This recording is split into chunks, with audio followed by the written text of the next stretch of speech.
welcome to another episode of Redacted. Joined with me are Twerk17 and BoredGamer. How are you guys doing? Pretty good. How about you? I'm doing well, thank you. I actually unmuted my mic, so I must be doing really good. Yeah, me too. Just didn't it. These are like professionals or something. I think my Right? camera needs a little bit of adjusting so I don't look like I'm glowing. There we go. We're good. You must be pregnant. I must be. Very Glowing. much so. Yeah. So let's just jump right into it. What have you been up to, Quirk? Well, not a lot of Star Citizen. I started playing Everspace. Yeah. Which was super cool. I enjoyed the crap out of it. I know you played it too, Source Board. Yep. You played it and did a review on your channel. I think it's a great game to like. It's good If you, in between. if you got an game. hour and you're like, yo, I want to play a video game, and I don't want to get like too into anything. Like, Yeah, it's something that you can pick up and put down repeatedly. Like it'll be a good game to play when there's like I said on my stream when I was playing it. It'll be a good game to replace like Race the Sun. yeah, Right. yeah, that's a really good game to replace Race the Sun with. So yeah, it's just it's a nice game to goof around and play with a little bit. Like in this video, this part of the video was actually pretty cool. I didn't realize that I had this many like interesting elements to it. There was a black hole, and these guys put me in a stasis pod, and I got some pretty cool laser beams that I was using. But I quite like it because it's got that FTL vibe. yeah, and I like that you get one death, but you have progression, so so you don't mind going to play the next to die again. You know what I mean? So How long were your playthroughs of it? If each individual run? play? I can't remember, but probably like half an hour to an hour each one. Yeah. Okay. And then you just like can't find nanobots or whatever. Halal was playing this morning and found the alien life force or whatever, which is like I guess the thing to find, and he didn't realize that you're not supposed to shoot at it. He had 47 nanobots, which means like he could repair for days. And then he shot at it and insta died. Insta death. And lost his whole playthrough, which sucks. But yeah, like basically I was able to like the guys from Everspace, not only that, but they just do community management right. Like they popped in the channel, totally gave everybody in Redacted keys, gave keys to give away for Brickyard. They gave me a few keys to give away that I was planning on doing on Friday. Now I'm kind of up in the air on what I'm going to do. Some of those keys to give away. Yeah, no, definitely. Anytime you stream it, they don't mind throwing some alpha keys your way because they know that they can't sell them anymore. So keeping the hype up with a few alpha keys is always good. But yeah, it was just a really good game to just kind of pick up, put down, have some fun with. And I don't know when I'll be playing it again. But I also had I was really, really lucky, and thank you to Programmer Sam, who's a Redacted member. He was able to help me get a review copy of Stellaris. So I've been able to play Stellaris for a few days now, and I don't know when the embargo's up. I know when it's supposed to be up. I don't know if I'm allowed to tell you when I can stream it. I might just pop on and stream sometime soon. So keep an eye out. We'll watch your Twitter. We'll watch your Twitter twerk. Yeah. But yeah, I guess that's it for me. What's up with you? So, I mean, again, with me, limited amounts of Star Citizen. Still been playing a bit, but we've done everything. We've done it 10 times over. Yeah. I've got enough footage for my needs. I'm waiting on 2.4, so I just smashed my mic there. We're waiting on 2.4. I think a lot of us are, whether you're a content provider or just a general gamer. I think everybody is, yeah. Yeah, but so I played some Everspace, really enjoyed that actually. It's good. I mean, there's not a huge amount of gameplay to it. Have you tried getting it to work with your Vive? So no, I haven't yet. I did try, couldn't get it working successfully. But I know it does have some form of support, so I will. Well, it's Oculus Rift support, and when the dev was in my channel, I was asking him specifically about it, and he said that they're putting in official Vive support in the summertime. So take that as July, August. Nice. Okay. Yeah. I'll have a look to see if I can get it working. If not, then I'll wait until it is more official. Yeah. But I've been playing quite a bit of Rust I mean, I love Rust, and I'll talk more about that in a second. But Overwatch and Battleborn are both kind of out. Mm-hmm. I think Battleborn's actually out, and Overwatch is now in the pre-beta phase before launch or something. I don't even know what phases things like. When I got Everspace, I just thought it was out. Right? I don't even know anymore what games are in alpha and what games are in full release or in beta or in like it's that devs existential crisis of DayZ or. It's a weird situation that we're in now, that a lot of games are sold pretty much as complete at their early access alpha stages. They're like, well, we've got an early access game, let's sell it. And some of them never get completed. Some of them just stay in early access for sorting years. Yeah. And we can draw the comparison with Star Citizen on the PU, I suppose, except that they've given us more info. They've told us that it's going to be a long period of time, whatever. But a lot of games, a lot of the Steam games on the early access and stuff like that, they are sold to be early access, and probably some of them will never be finished. And I feel that might be with Rust, but I'd still play Rust a lot, even if it was never finished. Let's talk about Rust, because I have an interesting video here of you. Are you ready for this? Okay, here we go. Is that my video of it? Yeah. I linked you. So I don't know what this is, but they're all laughing, so I'm kind of excited to see this. A mixture. I love Rust. It's about base building, it's about murder, and it's about tactics when you're attacking. About dancing. Dancing bears. You just killed a bear. Seizure, it epileptic became bears. Possessed. I don't know what it was doing there, but I quite enjoy Rust. I might do a weekly or bi-weekly series. Oh my god, that's a stream. You're sure this is Rust? That person's wearing clothes. No, so my group that I play with, we're kings of the server when we go on. We're really, really sneaky.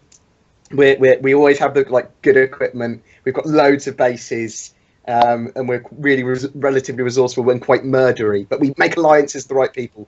And I don't know what was going on with that bear, but I don't know why I showed that video either. But I really enjoy Rust. I don't know why you made this video. I was trying to, because it was different on her computer. The girl that's playing with me there. And she was like, "Why are you laughing?" It was like, "The bear's possessed." It was like, "No, it's on the floor." No, that bear is moving me. That bear's still alive. It's getting stung by those bees. Yeah. It is. I think that signifies that it's dead. I don't know. Well, that doesn't. Well, I find it odd that all the flies or bees or whatever are just by its ass and nowhere else. Yeah. Well, why wouldn't they be? Okay. They're attracted to you know. So with the Vive, I'm going to be doing more content with the Vive and stuff soon with VR, but there's not that much at the moment. There's nothing that I haven't been grabbed and super excited about anything in VR really yet. Yeah. Nothing. I'm surprised. Which is like any console release, right? And that's kind of what it is. No, for me, one of the Soul things. Calibur, when I had my original PlayStation or PlayStation 2, whatever it was, back in the day, I think it was PlayStation. I played Soul Calibur. That was amazing. That was life changing. You're thinking I Dreamcast, I think. When I got my first PC, that was amazing. It's But great. the thing, like what I was saying is, what I'm surprised you haven't done, which I'm going to do, is getting into building your own environments, and sort of showing those off and doing stuff like that in Unity or whatever, with free assets. I don't know. I just want to play a game that's already made. I don't have to make my own. What are you talking about? Just make environments. I don't know. I think that's like one of the really cool things about VR is being able to create your own reality. I don't know. Call me crazy. Yeah, but that's one of the reasons I'm excited for VR. You're crazy, man. This is what I'll do. I'll make them, and then I'll just ship them off to you. And then you can be like, ooh, look at this. Okay, I'm bored. What's the next one? Give me the next one. Yeah. But think about this. Think about this. Gray-headed gamers thing is in Unity. Now imagine walking through that and seeing ship scale in VR. It's going to be completely weird. different. It's as if I did a video about that today. Weird. That's something called ship scale viewer, which has got Oculus Rift support but no Vive support at the moment. Well, Unity does have Vive support. And Gray-headed Gamer does make his things in Unity, I believe. Yeah, a lot of the stuff is in Unity. I'll have a look. I'll see what we I can know he get does some working stuff for in CryEngine, and CryEngine might support it as well. Yeah, it might support it as well. You're right. I'll have a look. So we should have to get him to start putting stuff up, so we can check that stuff out in VR. Because I say that we hit our Vive goal just 2 days ago. So, Is it ours? So do I get a Vive too? well, you can come over and use it whenever you want. I even have an extra computer for you to stream from. Nice. Yeah. Yeah, so other than that, other than doing some Starsets and videos and chilling out, playing lots of other games like Overwatch, Battleborn, Everspace, Rust, so many games at the moment. I'm spoilt for choice. Yeah, it's weird because I want to be spoiled by Star Citizen. Yeah, so do I. We want 2.4. We're just waiting for 2.4 at the moment. But anyway, Saurus, what have you been up to, friend? I have been playing, I think, more Star Citizen than both of you guys combined. I still play Star Citizen during the day. I have been calling it early, like just by an hour or so. I've been trying to stay on as long as possible because I know, I want to stream, right? Like, I love streaming, don't get me wrong. It's just when the content's so dry and so blah, it just makes it really difficult. And then when lately, actually, the last couple days haven't been too bad because we've been able to get, like, groups of people have been getting on. And like I've been going up against groups solo, which has been a really good challenge for me, and so that's made it a little bit more bearable for myself.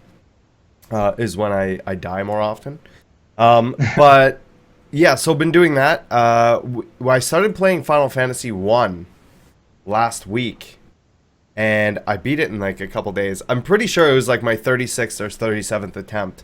And the video you're seeing here is the actual very end boss. And I went in not prepared at all. Yeah, spoilers. Oh, spoilers, man. Spoilers, whatever. This is what the end boss looks like. If you haven't played this game, it's from 1987. So if you haven't played it by now... I would have been 2. Yeah. I would have also been 2, yeah. Shit, man. And now I'm old. But yeah, so... played this, was super fun. I really love this game. Also, in talks with some of the developers that I hang out with at the VR thing every Thursday, to build something similar to this, but in an MMO / endless dungeon / thing, with some like, Diablo aspects and things like that, because they're looking for a new project. So that's really cool. Really looking forward to that. Other than that, have been, like I said, been playing some Everspace. That's been pretty fun. I find myself, I get like 3 runs in, and I'm like, okay, I'm good for now. I'm ready to go back to Star Citizen. I played for 5 hours straight. Really? Oh wow! Yes, I got a couple of hours of gameplay, and then I'm like, well, it's good, but I want to wait until there's a bit more stuff before I start playing lots. I couldn't put it down. I don't know. Cool. It must have been right up my alley. Yeah, I'm going to play it more. I was worried that I was going to exhaust the things that I could find. Mm-hmm. But you keep going farther. Yeah. Well, that's good, as long as I know that's there. I didn't realize. I end up running out of those scanners, and I just jump as far as I can go without dying. Yeah, and then that gets boring. Like, you really have to kind of you make sure you have that to look for the point of interest up. And stuff, yeah. Yeah, scanners and nanobots are life in that game. If you don't have them, don't forget fuel. Hard. Fuel is important after like 3 or 4 you get fuel jumps. at almost every stop. So fuel I've never run out of. It's pretty easy to find. But speaking of Thursdays, I am now running the VR channel for Fantastic Contraption. So I run it. We do that on our channel here, and it's really cool. Some of the stuff I know. I wanted to show some stuff last week, but this is me building this weird contraption and showing in first person and whatever. But something that's really cool is they have this mixed reality stuff, and that'll show like objects in front of you, so you can see like this, like the Nico, which is the cat with all the parts on it, is actually in front of me and renders in front of me. So there's like different layers and stuff. They also have like Twitch chat built in and all kinds of other cool stuff, and I really enjoy it, and everybody got to see my pasty white legs. But yeah, no, it's been super fun, and just playing around in VR in general has been quite the experience. But it's cool how working with somebody that's so close to Valve and Nvidia, like they're doing stuff for Nvidia and Valve and stuff, and being able to influence that and talk to them like just about integrating like streamer friendly things, right? So I know a lot of people are like, oh well, why are people going to watch you from your headset? It's going to be disorientating and stuff. That's why there's like extra camera views like this and having Twitch chat built into the application and things like that. So there It's are so cool some because things it's like that a puzzle too. Yeah. I Oh really yeah. liked This whole Fantastic thing. Contraption on the Vive. I'm not creative enough, and also get really confused by the things I've made. You I should just like come by the channel tomorrow when we're on there, and we'll explain everything because there's a lot of new people that come in every week, and so we can explain everything and sort of maybe help get your creative juices flowing. And show you, like, there's a lot of shortcuts and stuff that you probably wouldn't have known if you hadn't have seen it and stuff like that. So there's some really cool stuff, and you can also give feedback directly to the developers. So if there's something you'd like to see in the game or whatever, then there's chances that the two people that program it are sitting there right there with me. So the chances of it getting implemented are higher than if you were to just be like complain on Steam. This needs this. Or whatever. But yeah, I ended up making this cool catapult deal to get. I finally. This is like one of the hardest puzzles, and I finally figured it out. And I built this catapult that like, and then there's a top view, and we finally got it through. So yeah, Just fucking launch it to the other side. Yeah. So tomorrow we'll be doing this. Let's go over it. And it usually starts at around noon PST, which I think is 8 p.m. UTC. I don't know. I have no idea, but I think it's something like that. But yeah, that's what I've been up to. Just, like everybody else, doing a lot of speculation and stuff on Star Citizen, what's coming out, talking to Matt Sherman and stuff, which we're going to talk about a little bit later in the podcast. Yeah. So yeah, let's talk about a little bit about some of our other Redacted members who aren't on the podcast. Starting with Gray-Headed Gamer. He has recently put out a video on Star Citizen Island, which is something I'd like to experience in VR. So it's what made his channel is the That's where that's his roots. I know. I want him to build me a house. He should build us a house in VR on Star Citizen Island that we can go and live in, and then we can just come out and be like, "Oh, look, there's some ships out here. There's a caterpillar in the sky." This Star Citizen Island shits on, like, it's fucking sick looking compared to the old ones. Yeah, this is because it's in Unity. Is that why? Or whatever. Yeah, I'm not sure. I think this one might be in CryEngine. It looks, I guess, because it's the updated version. I don't know. It just looks way better. On the Humble Bundle a little while ago, they were giving away. Well, they had lots of like assets for the CryEngine. Yeah, and he's using all the assets. Yeah, I messaged him. He's like, "I'm already on it, bro. Okay. You're like, I'm 2 steps ahead of you." I'm like, "All right, cool." That's super cool. But yeah, it gives you. Go ahead. No, I just say it feels like PlanetSide, Yeah, yeah. No, it is very cool. And to have all this stuff to walk around it and everything, I don't know. I'm super excited to check it out. I'm gonna bug him. I'm gonna message him after the podcast, see if he can get some builds made. Or I mean, just in general, like his channel and these videos specifically, like there's the ship scale viewer that you did, Board, but there's nothing like Gray-Headed Gamer Gray-Headed Gamer. No, there's nothing ship like size even close to the videos, quality. right? Like, that's him. That's his thing. And like you could see the Drake Herald, how different his version that he has there is compared to what's in the viewer. Yeah. What we saw in the video that we'll talk about a little bit later, right? It's pretty crazy. Which I think it's sitting right next to him after that. Mm-hmm. But yeah, I'm gonna go ahead and throw the links for this video and Gray-Headed Gamer's Twitch in the chat, and you can get his links to his Twitter and his YouTube from his channel as well. There you go. Yeah, I should have had those in there. And then the other person I want to highlight here is Super Mac Bros, and he's got his Star Citizen Sundays, where he talks about different news and things like that. Like this one's Items 2.0, the Prospector, and things like that. So this, I first saw Super Mac Brothers when I was looking through other YouTubers that I were trying to identify as competition originally, and I went, "Oh, it's another British guy doing what I'm doing, some Star Citizen news."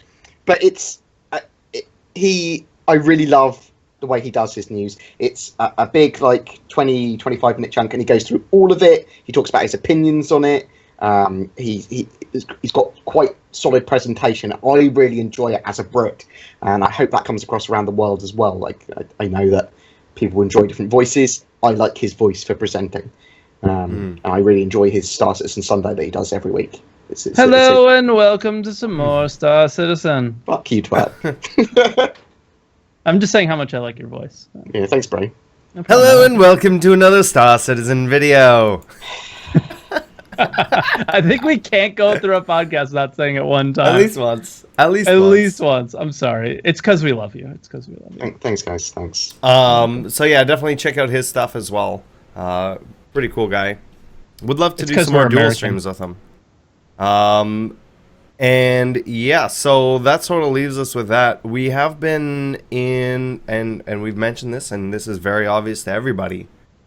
Content Drought 2016 is here, and is happening live now for your viewing pleasure. It's just like watching paint dry. No, so it's not as bad as that. It's we're waiting for 2.4. There's a load of videos, there's a load of content that we all want to do. That's going to be hopefully in 2.4, and it must be hell for content providers that are just doing Star Citizen that don't have a plan. Like at the moment, I've got a big backlog of videos that I need to do, so I'm lucky. Yeah. So I can continue the Star Citizen content. I can talk about community spotlights. I can look at other mods. I can look at other people's work and cool little things they've made.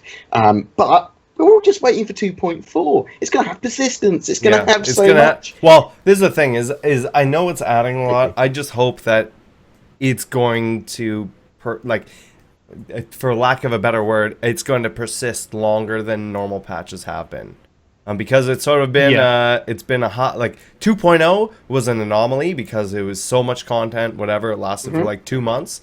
And then we get a patch and it's exciting for about 4 or 5 days, and then nobody cares anymore because everybody's done everything that they want to do, and everything just sort of drops off. So I'm hoping that this adds purpose and reason for people to play. Yeah, and Ben's saying that it's the biggest patch since 2.0. That doesn't mean that it's going to be he says he feels it's comparable to the 2.0 drop. Yeah. I don't know what can compare to the 2.0 drop. Especially with how long of a drought we had before that. Out, but, especially with the drought we had before that, making that drop feel even bigger than it really was. You know what I mean? I'm not saying it wasn't big. It was definitely big, but it just felt more influential because we were waiting since like March, and we didn't get it until what, October, or November, December. That's true, and maybe this drought will help make whatever content is in 2.4. If they can give me a way to make money in game, that alpha UEC that I hope they're putting in, and I can spend that on ships or clothes or armor, or there's I hope you can't run out of ideas or run out of reasons to use that UEC, because once that happens, then it'll dry up again. Yeah, right? I want there to be lots of stuff for me to want to buy. Right. Exactly. Because right now it just seems like it's probably just like clothing and stuff, right? So it might feel that way, and then maybe it just becomes how much alpha UEC do you have? Oh yeah, I have 1 UEC more than you, or something. You know, I've got 500 pairs of pants, mate. Yeah, 500. How many pairs of pants? Okay, guys. It is 130 exactly. For me, so that makes it 3:30 and like 7:30 for you. I think, am I right? I hope I'm right. 4:30. You're wrong. Damn it. Anyways, I think we should take a moment of silence, and I want to thank Star Citizen Polska for this. But we need to take a moment of silence here for The holotable. I thought okay, so I hadn't watched that video in entirety. I was thinking it was gonna be the Sarah McLachlan song. I will remember you. I think I'm gonna have to make an edit with that song. I am so happy that thing's fucking gone. They said it's gonna come back at some point, but for now, everything's gonna be in our Moby when it's not bad. Yeah, how about that? How about bring it back when it's not complete and utter garbage? Hot garbage. Yeah. They should have ended with the scene from Old Yeller where the kid shoots the dog. Yeah. Just okay. I'll make an edit of it. I have a better idea. For when we have Let's make a video of the office space where they're kicking the printer, but we just put the holotable. We put the holotable there, and then at the very end have the Old Yeller scene. Yeah. And just fucking shoot that thing. And all with the Sarah McLachlan music over top of it. This is beautiful. This is how content's made, guys. This is how we do it. Yeah. This Welcome. is how we do it. Oh god. Giving away all BoredGamer secrets. That's confirmed gone from ATV this week, which is nice. Some other things that they've confirmed, because we're kind of going to go into what we know at least is in 2.4, but you know, every time they drop a patch, like they mention a few things that are in it, and then you look at the patch notes and you're like, holy crap, new stuff that they didn't say. That's cool. But we know that the Reliant's going to be hangar ready. Mm-hmm. The Starfarer is going to be flying. Yeah. Now I want to stop you on the Starfarer flyable. Okay. A couple things I want to see with it. Number one, that means they need to make changes to support All-Stars. So, and we know All-Stars is being changed with something with the shopping, like you just said. Yeah. But they're going to have something where the Starfarer docks or whatever. Number two is if we thought we've seen epic explosions, these are probably going to be crazy. Think of a fuel tanker exploding and how big it is, right? They would have to make it the most, because it's a gas tanker. Yeah, it's so a the fuel explosion tanker. Has to be like bigger. Better, no. So the fuel probably isn't flammable. Well, it might not be flammable. What if it's awesome? This guy's such a party pooper. He's just a party pooper. I hope they're crazy. The other thing too is I want to talk about is, do you think they have toggleable gravity? The reason I say this is they have the gravity generator in the rooms. Maybe eventually. I don't know if it'll be in the first, because think about when the Freelancer first started flying, right? It was pretty basic. Yeah, but they have most of the ship stuff done. So, I mean, I'm curious to know if they've been working. I'm assuming they've been working on that anyways for the module which shall not be named, Star Marine, right? So, I was like, what? So maybe they do have it working on the physics grid where they can turn it on and turn it off.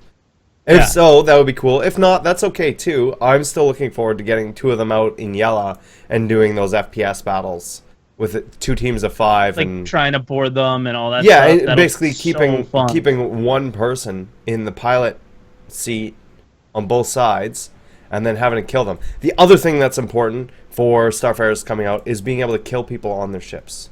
Yes, and Brian Chambers mentions that every week in his section of the ATV thing, but he never really says what it is. He keeps saying the physics grid stuff, and I think that's what he's mentioning. Like, at least that's how I'm reading into it. Right. Is that they're working on internal physics grids and solving some issues with them, and I think the issue is that you can't shoot your other players in the thing. But by the way, Matt Sherman mentioned in the chat, right now things like grav generators don't have full gameplay yet. Yeah. And same thing with the other multi-crew ships, since getting out of the sea powers down the ship and components for now. Matt Sherman, when you say full gameplay, do you mean no gameplay? Yeah. Let's be pinpoint specific here. You say not full gameplay. Do they function at all? Do they spin around? Do they look cool, or have they not been done? Or do they sit how they've been sitting? Would imply to me that there might be some, and I'm really excited for gravity generators. Yeah. And the other thing is are we going to be able to shoot people on those ships? and Yeah, because have them take the damage. Starfare is going to be cool that it's flyable, but I think if you can't do Then that I don't care. specifically, Then I don't care. yeah, like I care, but it's going to be like, okay, I fly it around and it's exciting for the first couple days. Like, oh my god, check this huge thing Yeah. out. Let me go run it into stuff and see what Then happens. I'm back to Or bringing out my Hornet. or let's see if we could fit the entire server on our Starfare. Like I can think of all sorts of like cool things to do with it, but I don't know exactly how much. So like gameplay will come. It probably won't come with much gameplay in its first release. Because think about like what it's really there for is to be the refueler and a fuel tanker, right? Yeah. So like the actual gameplay that the ship is there for, it probably isn't going to be there because we didn't even have the arm in the hangar, right? So when that comes in, I think that'll bring some really, really cool stuff to the gameplay as well. But for now, it's hard to say. Yeah, I'm thinking of it as more of a transport ship in the beginning, right? Because I don't think the fuel mechanic will be in. It might be, Yeah. but it as a transport ship, like, okay, I'm going to transport people from here to here. Like, not saying you couldn't do that now. You can totally with a Cutlass or a Freelancer or Constellation or whatever. But just literally, you would be able to fit the whole server on here, and it wouldn't feel cramped. For It would me, not be crammed. It's a mobile viewing platform to see the verse from. Yes. So because you can go out the back behind the ship, yeah. can't you, on that little rail. Yeah. Oh On yeah. that gangway, and then you can have loads of people there just chilling out, having a look around while someone having cool drinks guides them on around. the patio. Touring ship. Yeah, it's a touring ship at the moment. It's Go the around. 890 jump at the moment. And on your right, you can see Crusader. Fun fact about Crusader is in 2369, it was discovered by yada yada, whatever. Just have the other thing with the space map up on your other monitor and just go through all the information. No VoIP, but I guess you could type it in. That'd be super funny. You've just basically described our jobs, Saurus. There is no point to them. but they sound quite entertaining sometimes. Pretty much. And have stuff off another screen that we're reading. Yeah. You know?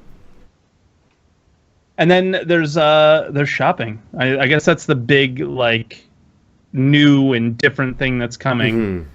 Now, go ahead. Now we know that Kasab Outlet and Cubby Blast are both in Area 18, right? Yeah. We know that there's a Galleria in the back, and that's going to be... I mean, that was under construction as a lore thing, so that is going to change into some storefronts. I'm wanting to know, what kind of stores do you think are going to go back there? And what kind of stores do you think are going to be included on this first release? Personally, I think that the only stores that we'll probably see, and the only ones they've really mentioned, are the Cubby Blast and the Kasaba Outlet. So just like every first initial release is kind of small and not. I can't imagine that they would just be like, you can buy all sorts of things, right? So like I feel like we would get Cubby Blast, and Kasaba Outlet would open up for us to go in and browse around and buy some stuff. But the Galleria thing, I don't see it being functional yet. But if they ever did make it functional, anytime I've ever been a place that's called the Galleria, it's been like kind of fancy. There was, I would think some higher end stuff. Where I grew up in London, Ontario, there's a mall downtown called the Galleria, and it was really nice. It had like these huge like vaulted ceilings that was all glass, and it was very modern looking and stuff. But the problem is because it wasn't near where people lived and it was downtown, it was like one of those malls that was like a failure, that had like a bunch of empty storefronts and nothing ever lasted more than 6 months in there and stuff. I'd think that there'd be lots of like, it'd be like a mall, like you said. There might be flair items, there might be a coffee shop, there might be stuff like that. Like being able to buy like hanger flare and stuff would be kind of cool. Or like a plant store, or like a pet shop without any pets in it yet. That would be interesting. Right. All the pets are quarantined. And I mean, I imagine you would eventually have more than just one clothing store in a city. Oh yeah. Right. Definitely. I don't think it will be in right away, but I'm trying to think of what, not even on release of 2.4, but what other stores do you think could be fitting in there? Like a plant store. On ArcCorp specifically? Yeah. Right, or just like what other stores we'll see in the future, maybe. You might see a store for ship weapons and ship components separately. Absolutely, yeah. And suit upgrades, right? Mechanical. It's a very blue collar. I think we'll see a restaurant other than the bar. Yep. Yeah. I think we'll say a flare shop. I'm almost certain. That's actually a good idea. And I'm trying to think of something interesting. There might be like a library or information brokery kind of shop. Oh, like, yeah. What about like a star map type, or like where you buy like a library where you can go in and learn on the lore and check out the star map and stuff, and together with people, not in your hangar. Yeah. So I think there could be some cool stuff. Yeah. I mean, it depends on how many shops they want there that are just going to be fluffy shops. So they could have one like fluffy, as in you can't buy stuff from them. Well, they might just be Well, maybe buy stuff from them, but like consumer electronics stores. I suppose. Well, a Mobiglass store, right? Because we know on different planets. You're going to be able to buy Mobiglass upgrades and different types of Mobiglass. Yeah. Okay. That'll be a store. I mean, you could do lots of different stores because you could go to the store to buy the cargo for your cargo ship. Yeah. So you could go to the TV store or whatever Sony's become, and you could buy a load of consumer electronics from them to go sell on another planet. So they could do a load of different shops, I suppose. Yeah. If they wanted. Yeah, I think there's got to be some cool. NPCs, isn't there, as well? Probably at some point. Now we don't know what clothing we're going to be wearing yet, but what Arena Commander shirt is going to be in for sure. What do you have to know? What is going to be your daily outfit if you had to choose like what you were going to wear every day in Star Citizen, clothing wise, not armor wise, but like what would it be? Would it just be like jeans and a tee? I would try and match what I'm actually wearing in real life. So I don't think I can match what I'm actually wearing in real life. I know that can't be in there, but if it's like the Arena Commander shirt, I have like 13 of them. Yeah, that'd be cool. So I haven't worn those in forever. So I could go back to wearing those for a little bit or whatever. I mean, I kind of need to wait and see whatever I think looks the coolest, I guess. Yeah. BoredGamer, I'm sure we'll find one of his jackets in there. Yeah, so I like either going Western, Western-esque kind of duster jacket, kind of smart clothing, so smart Western stuff. I love the idea of that, or some form of military-esque look. I like to be dressed smart in space. You gotta look smart to be smart. You gotta look smart. Yeah. If there's anything that will blatantly say, "Hey, that guy's a pirate," I want to try, and they better allow men to wear women's clothes. Oh my god! Oh god! You're gonna start a fucking Twitter war. I've just changed what I've been doing now. Thanks, Twerk. That's a good idea. Gonna drag up. You gotta be able to drag with all this talk about the who can go in what person's bathroom and all that stuff. I mean, you gotta. Although my character is technically male in Squadron 42, I actually identify as a woman, and I want to dress as such. Yeah. Boom. Yeah. Why not? Yep. Yeah. Let Trixie be real. Let Trixie be real. Trixie. Yeah, I want to cosplay as Trixie 17 in the game. So the whole chat is triggered. The whole chat is like so violently triggered. Shaking. So triggered. Shaking. Right. No, but I think I would probably just roll with something pretty basic, just like a t-shirt and t-shirt and jeans. I hope there's flip-flops in the verse because also I don't know. I don't own shoes. The other thing that sort of brings into that, and this may be more the armor side of things, but being able to tell who is with you and who is not. I'm hoping that you'll be able to do that more, right? So, like for example, if you do something that's more structured, where say myself and BoredGamer are going to put together 2 teams, and we're going to go shoot each other at Korea. One of us can be all UEE, one of us can be all pirate, and then that way you can just tell by looking at them. Yeah, right? It's so much easier. Now, you might not necessarily be able to do that just randomly right now, when 2.4 comes out unstructured, because people are going to wear whatever they want. But if there's a way that you can sort of make people stand out from a distance, so you can tell who is with you. So the big thing that I don't know if you guys saw, but somebody asked the question, are you going to be able to put mining equipment on other ships? Yes, indeed. And the answer is no. No, unless it's a specialized mining ship.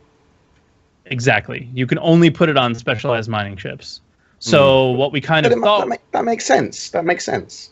Yes, the way he explained it makes sense. But up to this point, we kind of thought that with the modularity of the Retaliator... like hard points and stuff, we'd be able to change out those hard points from weapons to tractor beams to... The same thing with your scanners. You can change those scanners and turrets out, and that's what we were sort of under the assumption. Now, the thing is I think you're still going to be able to put tractor beams and like mining lasers and stuff on. When I think he says like mining equipment, I think he means the thing storage that actually sifts out the ore and stuff like that. Because fucking mining lasers are just lasers. It's nothing different, you know? But it's one of those things that it's going to be... It's not what I thought the direction that we were going in. They've kind of changed directions. It's just like this I don't know what's going on anymore. I feel like when they came out with Retaliator, we totally thought they were going in one direction, and now I totally think they're going in another. So it's weird. I like what they've done with it makes sense that only certain specialized ships will be able to use mining equipment, because it's going to require specific hard points and loads of systems to interact with each other. Yeah, it makes total sense. But it was just 6 months ago, that wasn't what we thought was happening, right? Well, 6 months ago, they kind of said, well, maybe we might have some ships that will have the modularity to be able to go retrofitted. But then that's why they made the Prospector. But there might be, like, in the future, there may be some forms of mining or scavenging or breaking away parts of rocks or doing something similar to mining with other ships and other equipment. It's just at the moment, that's not what they're planning on. Yeah. Okay. I mean, like, doesn't that kind of... I don't know. That's the one thing out of all... The Q&A was all pretty basic, and the questions that were answered well, I thought, and all that stuff, and it kind of cleared some things up for me. But the one thing that I'm nervous about is when they release the game, are the only two ships that we're going to see mining the Orion and the Prospector, you know? And is that what we want to see in a game like Star Citizen? I think we want to see all sorts of different ships doing all sorts of different things. I don't want to go out to an asteroid field and see all of the same ship. You know, so for example, I expect that at some point we'll see Hull Cs. This would be my guess. We'll see Hull Cs, which are supposed to be like, I think they're supposed to be in lore outfitted for multiple like roles for industry. Yeah, like they can carry ships and other things. I think maybe we might see some mining equipment for them done eventually by CIG. I expect that's the sort of thing that they might put in later. In fact, I would expect that later. It's just at this stage, they don't need to. They don't need to make ships modular for mining. They don't need to make loads of mining ships. We've got some. They need to be focusing on a lot of other stuff. Let's get those implemented. Let's get mining implemented. Let's get all the other stuff implemented, and then get this modularity system even better. That's what I'm hoping they do. Okay. So I thought that would have annoyed. I don't know. I'm annoyed because I thought that modularity was what would have sped up the process here a little bit. You know? Mm-hmm. Yeah, where you would go, okay, well, you could mine not a lot, but you can mine a little bit with your Aurora. You can mine a little bit with your kind of do whatever and Cutlass, and and now I'm a little confused. I think it's because it's quite heavily physics and quite complicated.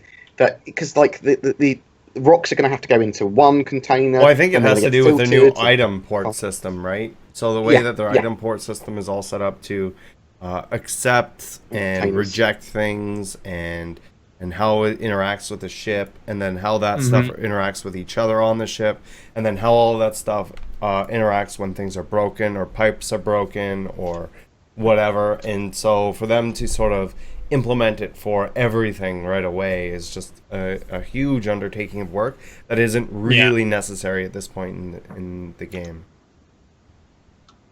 Okay. for it to get out. So that's sort of, I mean, and then we're also going to be able to mine with outside of the ship. So that's how you know, like, you're going to be able to put mining lasers on a ship, but you don't know. I don't know. I just kind of that one bummed me out a little bit. I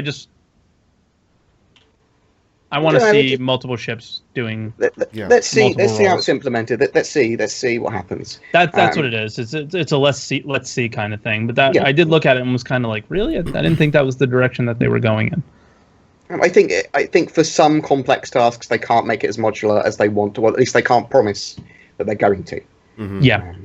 So I prefer for them to disappoint me by telling me what they probably aren't going to do. I always want that. I want them to go, we're probably not going to do that, and then surprise me in the future. Maybe sometime in the future, but that annoys me when they give timescales that they don't meet, and when they say maybe for stuff that's never going to happen. I just want them to be more. I want them to be more harsh with stuff. I want them to go, no, we're probably not doing that. No, this is going to be another 2 weeks away at least. I'm glad stuff like that. Matt Sherman actually chimed in on the topic. He said there's a ton of factors at play regarding what ships can install what equipment. Along with that, though, for a while, the term modularity has been used a bit too liberally for what real variety and options on loadouts that will actually exist. So that's good to see. Effectively, otherwise, there's no. Every ship's the same if you can have full-on modularity. That's true, the which hulls sucks. Are different for different reasons. Yeah, and that sucks also.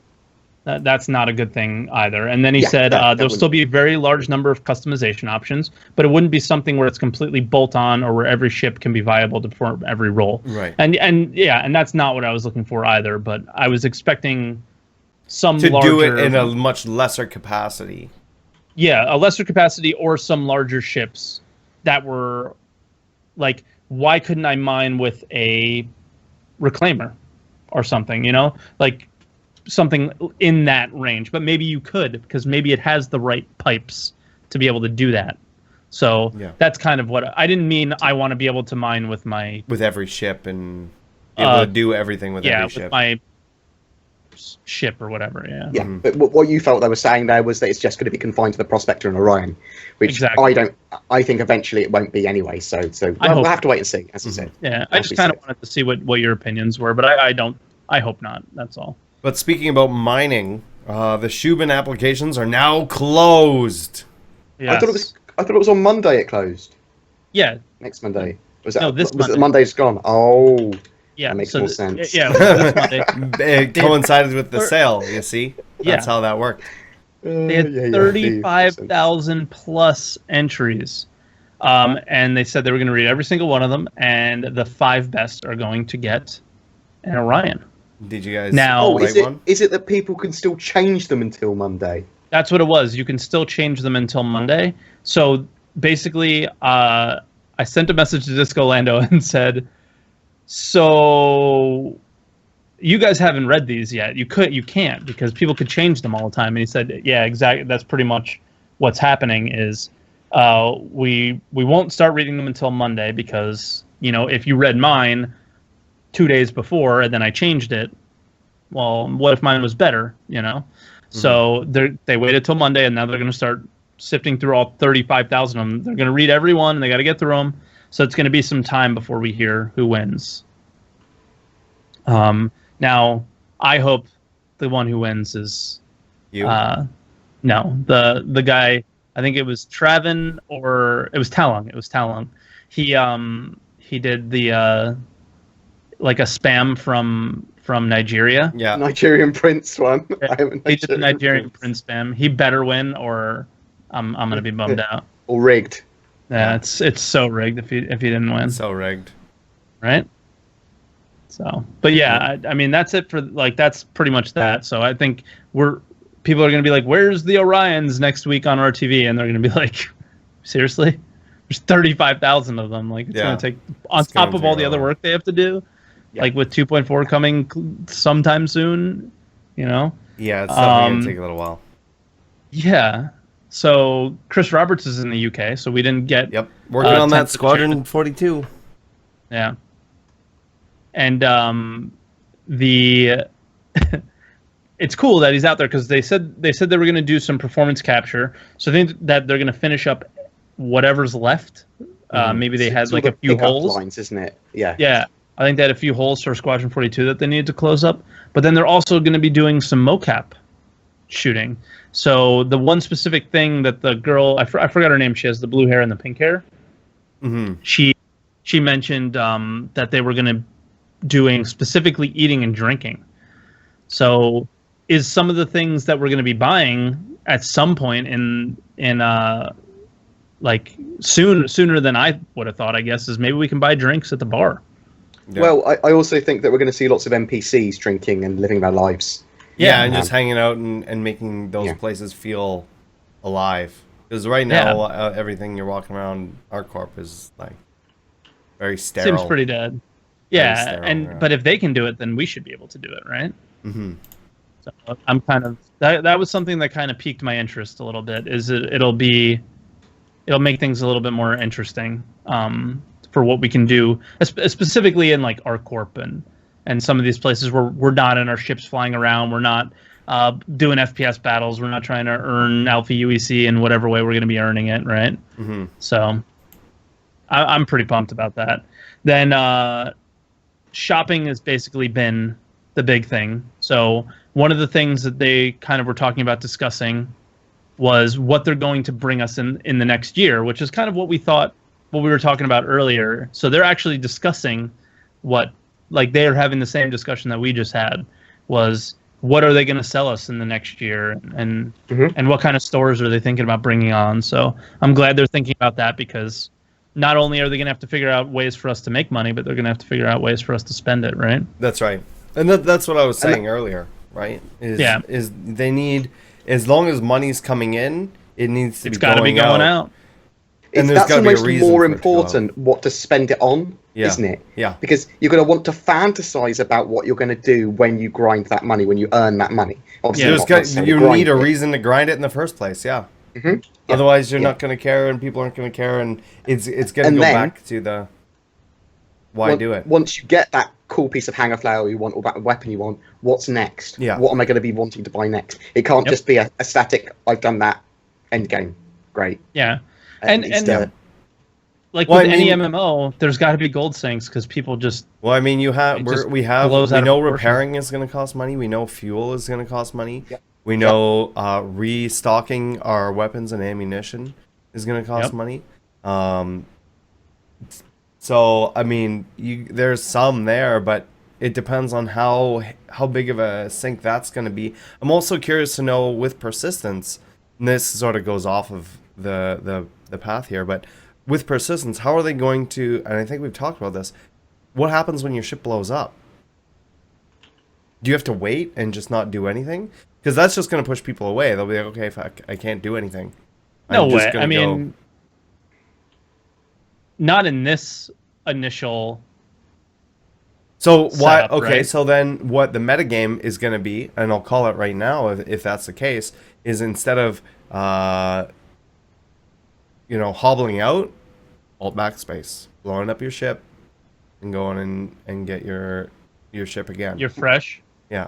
So it doesn't cost you any money. What if you can rent, buy, and loan other ships with? What if you don't have UEC? Maybe you can loan one. So you can loan an Aurora. It just goes, yeah, you can have the crappy bog standard Aurora. Also, courtesy car. Yeah, until you get enough. I mean, that could work. Oh, I mean, then again, you have the majority of the people have an Aurora. And so it's like, there's no reason for me to continue playing. Do you see where I'm going? Like, there's... Yeah. I think that's actually a pretty good segue into something, too, that's a little bit lower on the dock, is that on RTV, Ben mentioned that they're now discussing how to implement insurance, Mm-hmm. right? So it kind of goes hand in hand, and like they're talking about these weird situations, like what happens when you run out of ships? What happens if you lose all your ships? What do you get? Yep. What happens? What are they going to do? This is the thing, is we're saying we run out of ships. For us, you know, there are a lot of people that have multiple ships. I think I have like 15 or something or whatever. Yeah. There's a lot of people who only have one. What do they do then? Yeah. You know, that's do an they make them interesting wait? dilemma. Because if they make them wait and do nothing, that means they're not going to play. They're going to be There's like, no, okay. and there's no way. And there's no way they can do that. No, and just like in how it is now is when your car gets crashed, the insurance company gives you a rental car, right? So it's got to be what it is. There is other stuff to do in Star Citizen. You're going to be able to be employed to be security. Hopefully there's NPC roles where you literally get onto an NPC ship to provide FPS security. Yeah, but I'm not talking about the end game when the game's released. I'm talking about now. Yeah. Okay, for example, the only money sink I can really think of is repairing your ship and refueling because of the persistence. But if you blow up your ship, there's no repairing that. There's no refueling that. You get a new ship. So that circumvents the whole reason of getting the UEC in the first place. After you've purchased whatever you want to purchase. Maybe you can go into minus alpha UEC. Maybe that's the way they do it, so you won't be able to buy anything, but you can have your ship repaired. So you can go into debt, and then some Italian guys come and break your legs when you don't pay it after a month. Yeah. That's Chris Roberts turns up at your door and breaks your legs. Yeah. Yeah. Dread Pirate Roberts comes, and he comes and collects his debts. But I think it'll be more like they'll give you a loanership, and that's what insurance companies would do. I can't imagine that's not what would happen, but I think that's actually pretty cool. It goes back to my point of if it's an Aurora owner or whatever, what is compelling them to continue playing if there's no reason for them to continue playing? That's what the issue is right now, right? Is for them to want people to be consistently testing this and playing this game and being on the servers and stuff like that. I know as content creators, the more people that are on, the more interactions that are going to happen, the more emergent gameplay is going to come out of that, the more things that we can test and you know, these edge cases come up. But if there's like the big thing I'm looking forward to this patch is more and longer sustained gameplay. But if there's ways to circumvent that very easily and not do it, then people will get just as bored as they are now. And not. So I don't understand when you say why would Aurora owners not want to earn Alpha UEC? If they get replaced with an Aurora, right? So let's say, let's say you blow up your ship, right? Yep. You get an Aurora. Everybody gets an Aurora if you don't have any ships left. What is the incentive for them to go earn more UEC to get their ship back? Well, they want to get their ship back so they can earn more UEC to get another ship. So I'm hoping that with Alpha UEC, there's other stuff to purchase. So right, but my thing is... But guys, we're talking about a situation where you're going to be paying insurance. You're going to get your ship back. No, I'm talking 2.4. No, I'm talking this next patch coming up. I'm not talking... Oh, please, you know what's going to happen this next patch coming up. It's just, you're going to get your next ship to pop up. I thought we're talking about the future. Like, it's just, how I doubt... No, for us from what we have now. I'm just thinking, like, everybody's saying that, persistence is going to add so much gameplay and all this stuff because of UEC and shopping. And I'm saying, no, it's not. And I'm looking for an argument back from that, and I'm not getting one.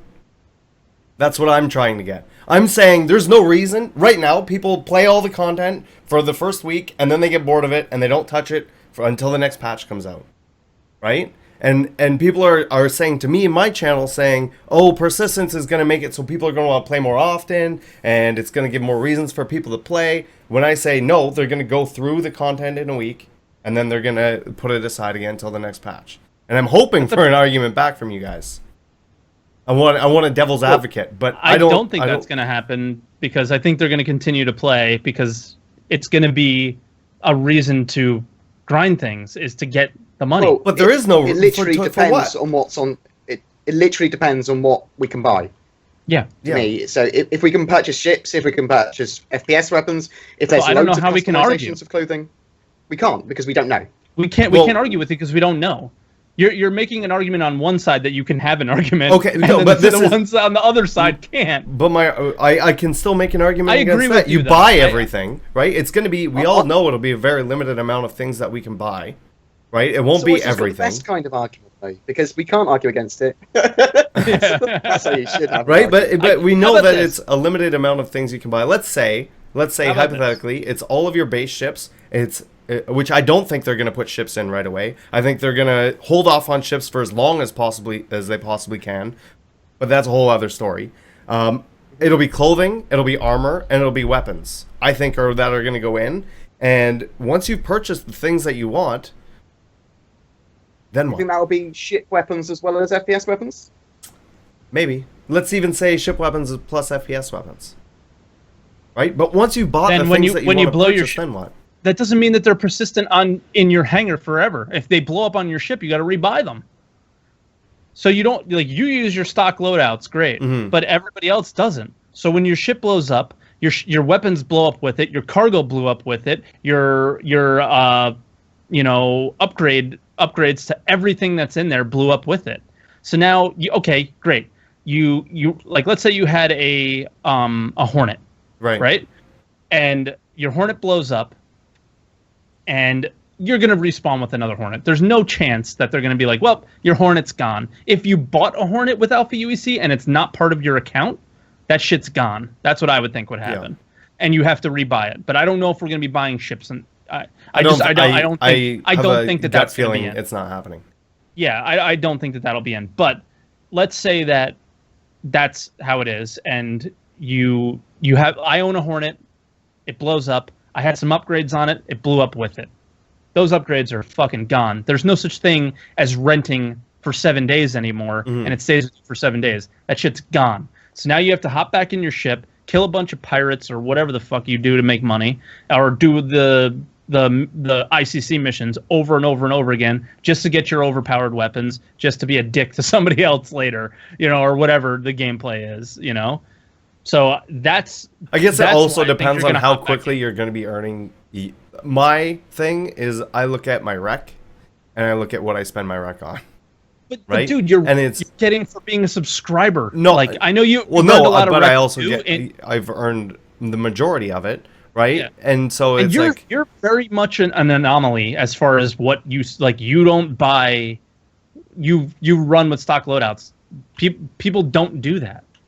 You're a different kind of person where you roll with the stock loadouts. Everyone else is like, what's the most overpowered loadout? I want to use that.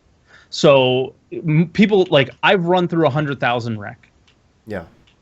That from what I've gotten originally, I've lost rec over time because I've rented things, I've tested them, but I haven't played much Arena Commander. So, but what I'm getting at is it really depends on the balance of how much is coming in to how much is going out. And the thing is it's the first implementation of it, and it's gonna It may be balanced in one direction where wow, you're not earning enough, or you may be earning too much. Right. And that's what this is all about. That's why this is an alpha, and that's why. No, I get that. I get that. I'm just I'm trying to create discussion on it. I think we're having one. It's just you're right. If there's not enough to buy, if there's not cool stuff, or if you're making UEC too quickly, then it'll. Yeah. You're also gonna have to refuel. I feel like you're gonna have to refuel and all that stuff. All that stuff's gonna cost money. I don't know what's gonna be in 2.4, but I don't know.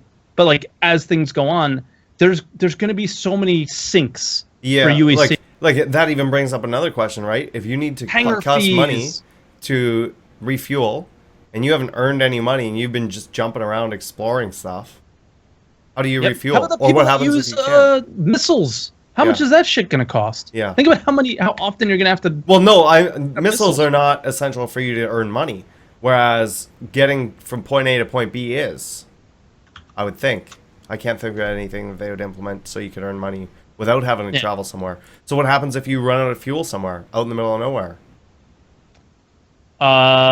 Didn't they mention something way back, about having a beacon? Making your own beacon? Come pick me up. I mean, right now you'll just type in the chat, "Hey, come pick me up." The beacon idea is a great idea. They mentioned that. Yeah, they'd mentioned that. Great. That would be absolutely cool. Being able to set up your own, whether it be I think legit Chris, or not. I think it was one of those 10 for the chairman things. So who knows when it Who knows? what Right. if it even is real or whatever? Because Maybe. it kind of just goes off. Chris, will we be able to own a pack of chihuahuas and ferrets, which we can set on other people's ships? Can And I will they have- have a party? And will they have a party? Can I have Will a they have a clouder party? of cats shooting rainbows out of their asses partying when Star Citizen releases? But another thing on a that kind space of whale. another thing that goes with this subject that can kind of continue on this conversation with insurance, they were also discussing how they're going to counteract insurance fraud. I have no idea how they're going to do this at all. I don't think they can. I just don't they think you. can. I think it's going to be too easy to get around it. And It's too easy to exploit. Yeah. And I don't.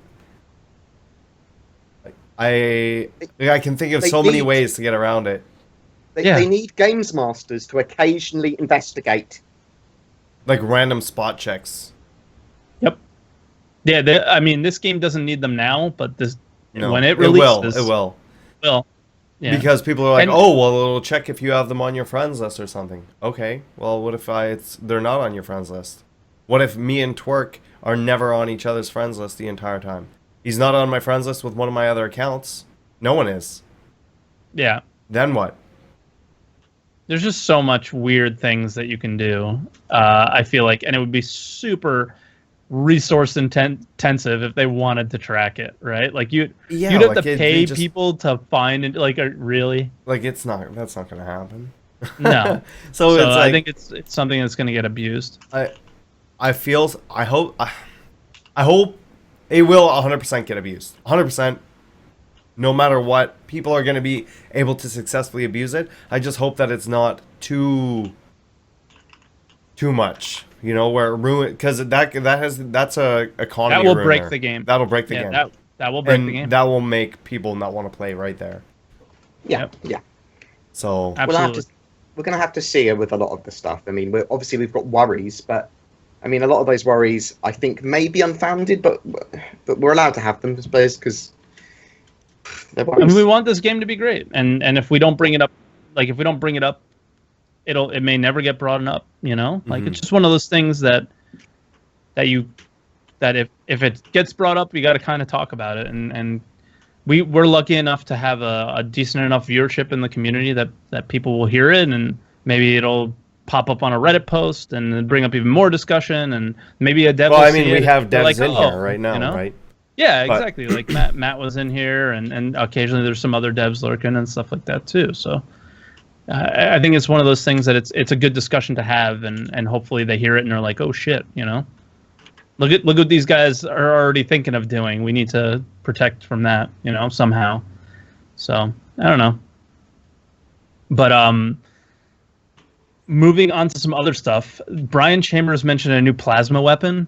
I don't know if that's like a gun, like a FPS weapon or a ship weapon. Yeah. But he just kind of breezed over it. So there's more weapons being made. Well, we But know that the glaive and the scythe are supposed to have plasma weapons, and and that's I that don't think sticky that. shit. Yeah, it's right? supposed to stick to your hull and then melt through your hull. See, Yeah. I want to see the effects on that. I want to see Yeah. the actual hull effects of the melting, because I think they're going to be beautiful. Like as a hell. glow Yeah. around the edge while it's like melting, and then Just fizzing, yeah. and then yeah. it just like it's like bubble. thermite and it just burns through.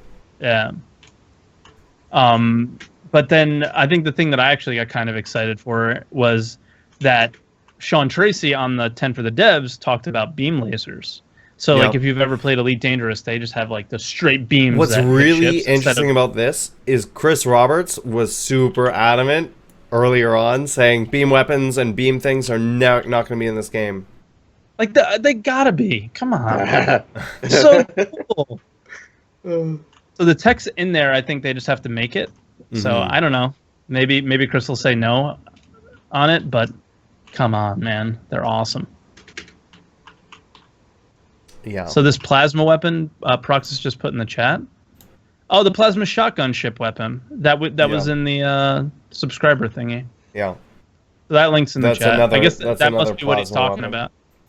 Do you want to throw that in the dock and I can pull it up on Yes. screen for the YouTube viewers? Yeah, give me a second. It's not as easy from this computer. Here we go. I'm going to throw it all the way at the top. Yep. Like, I'm just going to change what you wrote. Yep. I got it. Under your... Done.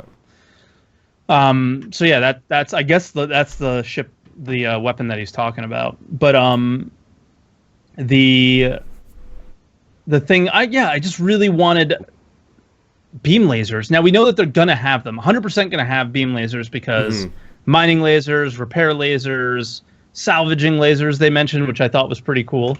Like cutting ships with cutting pieces off with a salvaging laser. That's really cool looking. So they said they have the tech. They just have to do the art, which is whatever, you know. Right. It shouldn't be too difficult for them to do it. But yeah, so that's kind of exciting. And yeah, they just need those art assets. I want beam lasers as a weapon though. That's something I really want to see. Yeah, I mean, they need to be done really well though. It's because we've seen them in so many films and movies and other games. Yeah, I mean, Matt says something to consider with Shauna's answer, though, that beam examples were utility-centric items and not damage items. So things like the mining laser would be a beam, I think. Or like tractor beam. I always assume that would be a beam. But I don't know what else would be... Maybe something for salvage? Similar to... Yeah, they said that they would have one for salvage. Like a salvaging thing? Yeah, because you have to cut pieces off of ships and stuff like that, right? Right. Cut them. You have to cut ships down to salvageable size or whatever. I'm looking forward to some of the mechanics.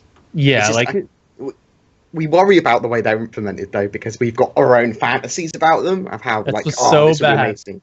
It's so good and so bad, right? Because we all have our fantasies about the game, and that if that's the one thing I always mention. If they mess up my Orion, I will cry. I will cry. But so me, if the dreams about mining in the economy needs to be done so well. But well in the way that you want it done might be different from the way that I want it done. It might be different, you know. And that's the thing that it's like going to be weird. But yeah, I'm pumped for it, and I don't know. It's just every now and then I get excited when they talk about even just little things like that. Mm-hmm. So the Shermanator's here, Matt Sherman. Oh, Matt Shermanator.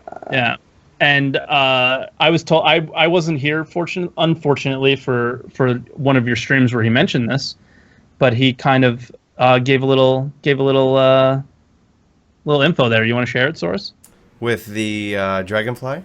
I have the other thing up that we were. I hope we don't get him in trouble. Just that it's gonna be an open cockpit design, right? And that we're not gonna be able to go. You're not gonna be able to transition and go in into atmosphere from space, as your ship would burn up. Yeah, and I think they shared being that. As you don't have protection, then that makes more sense, right? And I think it'll be based more on what your personal armor is rather than what the ship's armor is for how much damage you can take and things like that, which makes sense. But the fact that you can use it for scooting around in space and scooting around on planets, so sort of like a fucking land speeder. Yeah, that's what I put in the chat and the doc. Right? It's a fucking land speeder. I'm like, for me, if we were just talking about those personal fantasies, I'm just thinking of like a whole swarm of these things, like a motorcycle game. You can shoot at it and maybe kill 4 or 5 of them, but they'll just you really don't want to be hit by ship weapons when you have no protection. No. But at the same time, how many can they actually take you out? It depends on how big the group is, right? If you go in like as a group and you get alpha strike, hard is it gonna be to hit it? Yeah, there will be hard to hit. And if they come in a big group, you say you have hypothetically, let's say 30. Okay, you have 30 of them in a group. Now we can't even get that many people in the game right now, but let's say you have 30 in a group going up against a freelancer. Right? A freelancer has 4 guns. Let's say you're lucky with all 4 guns, and off 2 rounds, you kill 8. You hit 1 every single time. Think of the amount of damage that's coming back to you from 30 like these roving biker gangs in space.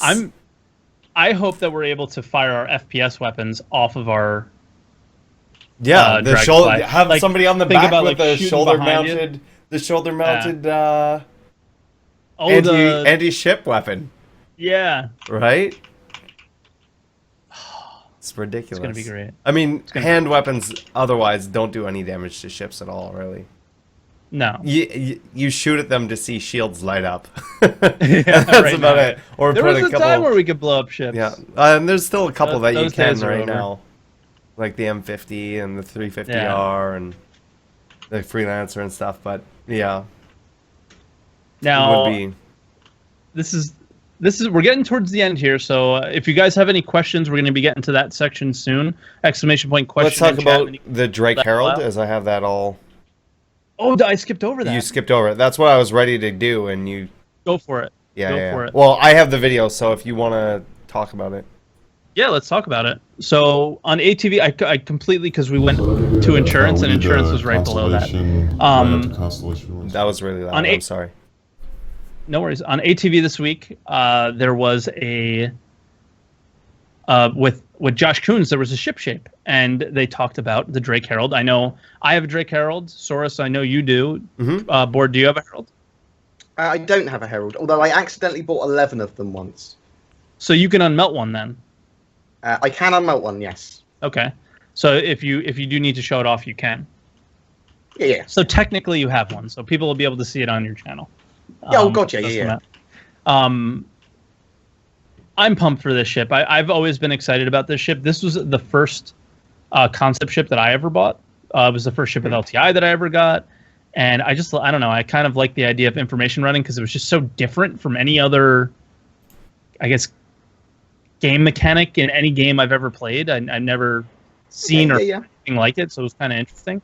Now we've got science as well to work. That's pretty unique. Yeah, and farming. That's unique. I've never seen farming in a video game.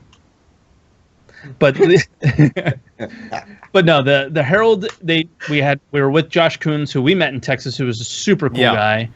And this is the really first awesome ship that this is the first one he's done on his own.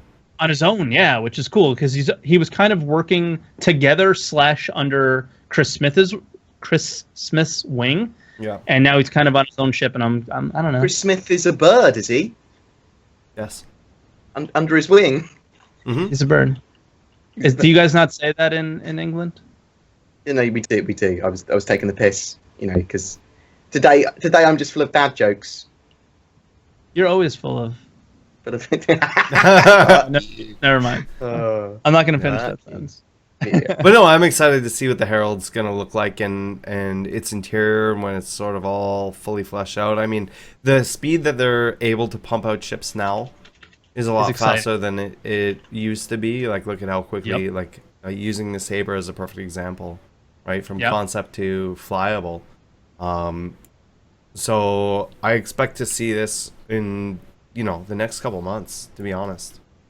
Yeah, like it's still in white box, so it's still like in the first phase, but he was also saying that it's pretty polished for white box because somebody was working on it and before, it's a single seater ship or double seater ship, really. It's not a very big. It's a single seater cockpit ship, I guess. Yeah, right. But everything, like you said, is sort of fleshed out already. So it's just adding the detail and putting the textures in and getting the animations all rigged up. Not quite. Because there was a couple things that this kind of unnerved me a little bit was that the data modules, the things on the bottom on the outside where like you hold your data, and the cockpit, there's still design things where with the HUD that he doesn't know is what's going to happen, and he doesn't know what's going on with the data modules, so he's just like not touching those right now. Yeah. And if you're working, I hope that. Now, maybe this video is like a week or two old at this point, and I'm assuming that those have been discussed and he has a direction, because right now he didn't have a direction for where to go with those things. So most stuff is, I guess with the exterior of the ship, he's got it figured out, but some of the stuff he's not sure what to do. So I don't know. I'm assuming we'll get it in the next few months just because they've gotten so much better with building ships. But yeah, it's in white box still. It's not even in gray box yet, and They had a lot of issues with like fitting people in the ship, so he made it a little wider, and that there was an upgrade to it. It originally had size 2 weapons, and now it has size 1 missiles, isn't it? Missiles, and now it has size 2 just because the size didn't make sense, which was kind of an interesting insight into like sometimes our ships get downgraded, sometimes our ships get upgraded, and that might be why, is because of the size system. But the big thing that he mentioned that I kind of showed the chat that the chat didn't really remember was the chaff. He was like, "Oh, there's going to be a lot more chaff than flares," but I don't know if he knew why. But I remember from the design post about E-War and stuff like that these type of ships are good. There's data chaff and there's all these different chaff and there was 2 different chaffs for E-War. So that's why it has to And there was like data missiles and things like that, right? Yeah, there was all sorts of different things. So that's kind of why they needed that much chaff, which was cool. So Matt Sherman chimed in again, and he said, there is a direction, but the part is still feeling out the exact mechanics of those data pods, which is fine because usually when the ship comes out, the mechanic's not really there. So they can just kind of put it in there. Most likely it will initially be flyable with the full scope of the info running available, similar to the Starfarer refueling gameplay, where it won't really... Yeah, without the full scope of info running, sorry. Yeah. So yeah, and that's likely how the Starfarer will be too, right? So, yep.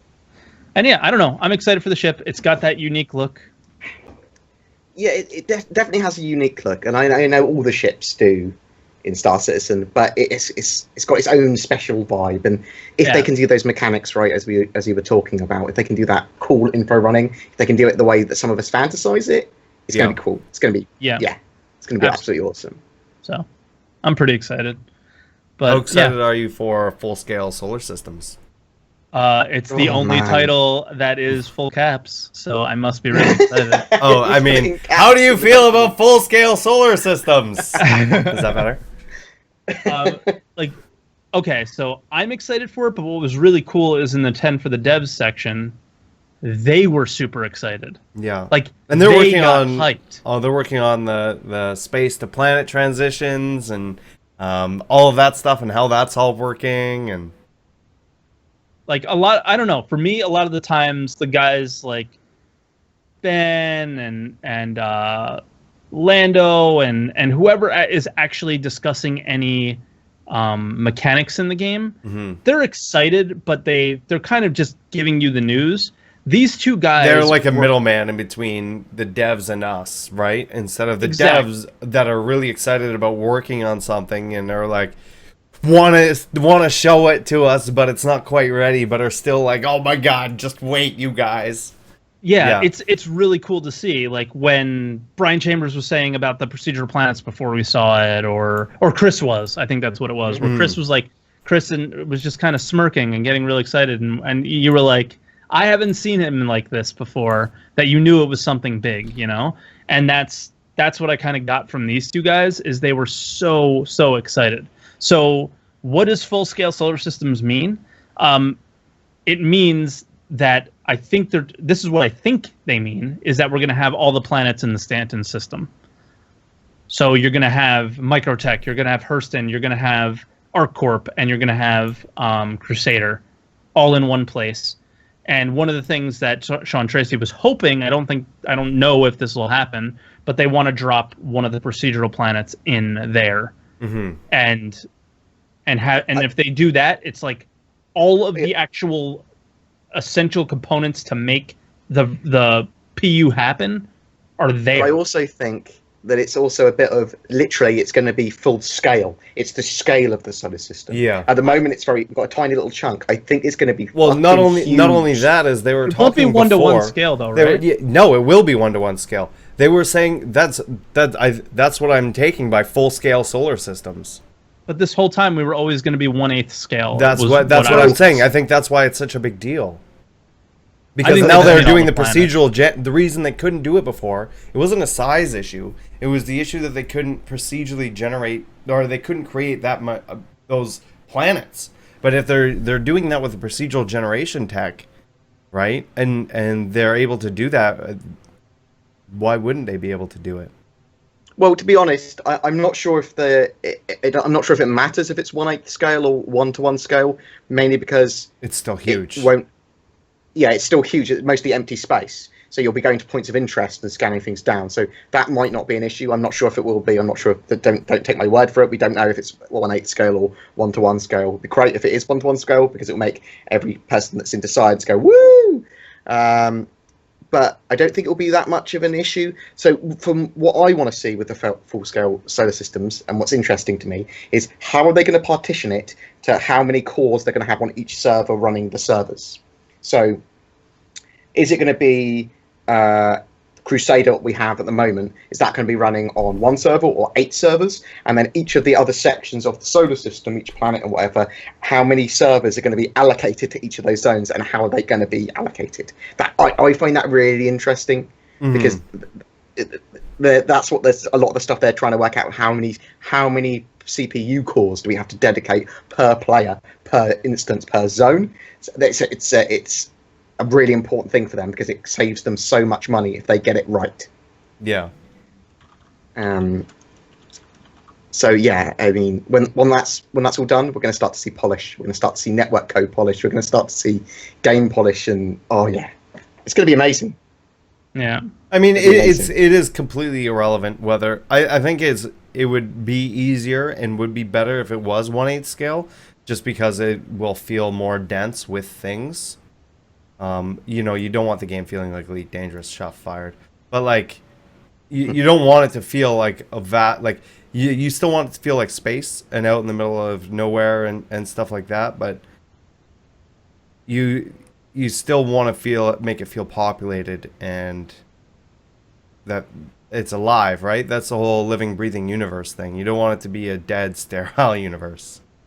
Yeah. So, I mean, it would make sense for them to be more, maybe by full scale, they mean the solar systems are almost ready to be put in as a full solar system. That's what I think that they mean. Yeah, as a full solar system with multiple planets, an asteroid belt, all that stuff. This is what I can promise you, Twerk. Next time Sean Tracy's in my channel, I will ask him personally. I'll be like, listen, Canadian brother of mine. Yeah. Yeah. And then we'll do our flappy head talk and that's it? And that'll be it. Are you going to talk about hockey and Hey, buddy, did you see that hockey game last night? Oh, did you see the Leafs got the #1 pick in the NHL draft, eh? Yeah. Yeah, hey. Wow. That was like my 1960s Canadian. That's modern day Canadian. Really. Yeah. I'm just tainted by you guys because I talk to you guys all the time. Yeah. But I don't know. I'm really kind of pumped for that. They were talking about how they can also, designers can go in there and still design the procedural planets, and like they can mess with the seed a little bit. And I don't know. I mean, other than that, really the next thing that's kind of exciting that's coming up besides whenever 2.4 releases for us to play is Sean Tracy is going to be talking about the item port system on ATV tomorrow. So yes. That's kind of something I'd be looking forward to. That's something really, really big for me because it enables me to do a lot more content as soon as I know more about that.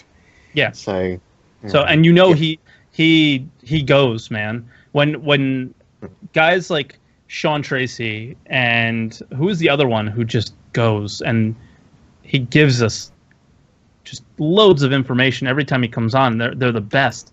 And that's what I love. He's passionate, he's knowledgeable, and he just gives the information for what he's working on, and I love that. So we learned a lot about procedural planets and how they work. We learned a lot about just how they're making the game in one 40-minute video, you know? So it was really cool. So it was nice to see. But yeah, I mean, I don't know. That's really it. So if you guys have any questions in the chat, !question, and we'll start hopping on those. Get into those. Question time when we don't really know the answers, but we pretend we do. Yep. Every question we're like, but we're not devs and we don't know, but there's a lot. It would be cool if we did that. There's more than we can probably answer in here already.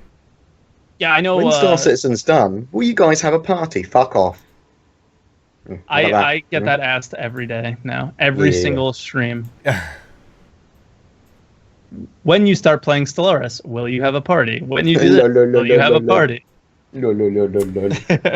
Our first question is from Syracuse23, and he asks, with the new trailer for Eve Citadel being out, do you think you could see something similar in the game that isn't boring like Eve? Will there be structures versus ship battle, or what kind of gameplay will be restricted to capital ships? I don't follow Eve at all, so I don't know. I have no idea. Yeah, I don't know what this is, but I'll go with this. Yeah, right. I'll go with the second part of that. Capital. Will there be structures versus ships battle? No, I don't think so. Maybe, maybe in Squadron 42, but they've said that you won't be able to blow up like space stations and stuff like that. You won't be able to terraform planets or be able to affect those things directly. So I'd expect that there'll be some stations out there, like the Gold Horizon station and stuff like that, that we would be able to fight with. Maybe not destroy, but there'll be reasons for there to be a ship battle outside, and there'll be turrets. Yeah, blowing up turrets. Yeah, like maybe you could blow up turrets, but you wouldn't be able to destroy the structure itself. We don't know, but I mean, we hope. I mean, that would be amazing. That'd be awesome. I hope brought it up that they said that they don't think that will be the thing. Not in the immediate game release, anyways. Maybe later on. Yeah. Yeah. Our next question is from Super Blast. It says, personally, I don't mind the wait, but do you guys think CIG should have removed the blockers, even if it's everything related to persistence, and released 2.4 on time? No? No. The reason is they have to get this stuff out, and this was what is ready to go. I mean, the blockers are just that. They're just blockers. I never liked that they were doing monthly drops anyway. If there's something big that they need to get out like this, do it. I don't think there's not much else after persistence that is as necessary. I don't think it's just adding more assets and making things bigger after that, right? And adding more gameplay mechanics when they're ready to go in. I think that this is number one. They can't really remove it. It's in the game dev branch. So you can't be like, oh, I guess we're just gonna go back. Going back does not exist. And whether they should have removed the blockers, that's what they're doing right now. Well, so I think it's important for them to set the monthly targets that they've got, and that's basically how I see them. I see them as targets. I'm giving them benefit of the doubt for this one because I know it's so big and because I know they need it out for future patches, and that means that future patches can have more stuff in that are just like content updates, right? Right now, there's no... If you took out persistence, you have no shopping. You have Reliant in the hangar, and you have a Starfarer flyable. You have 2.3.1 with a Reliant and a Starfarer. That's it. Right? Yeah. That's it. Who cares? I mean... Those are really cool, but who cares when you hear persistence? It's just ship assets. You know, like those other things need to be in. Otherwise, what does it do?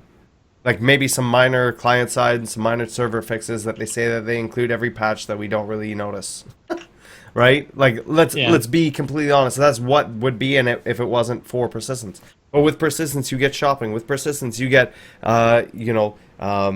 reasons to do things. You have more testing of the repair mechanic, more testing of the refueling mechanics. You have to buy and restock your weapons and missiles and things like that. You now can test out all the clothing different options and stuff like that and bug test those. All the different armors you can pick up, all the different weapons for FPS, right? And all of those other things, and then whatever else they add, and however else they can start to balance out that currency. Without that, you don't have anything. And for later on down the road, they can add on to that, and it'll feel more than just them adding assets. More ways for us to earn UEC, more ways for us to spend UEC, stuff like that. And that's why I think it's so important. Exactly. And it just comes down to, we've been waiting for this game since 2012. What's another few days? Yeah. Like in the end, and in like you're not even gonna think about this in the grand scheme of things. Nothing will compare to the drought. of 2015? No, I hope to God no.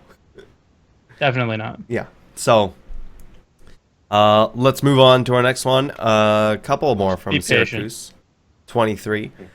Do you think Star Citizen should have lots of mini-moving jump points to travel inside his star system? Or should we only use long-range quantum drive?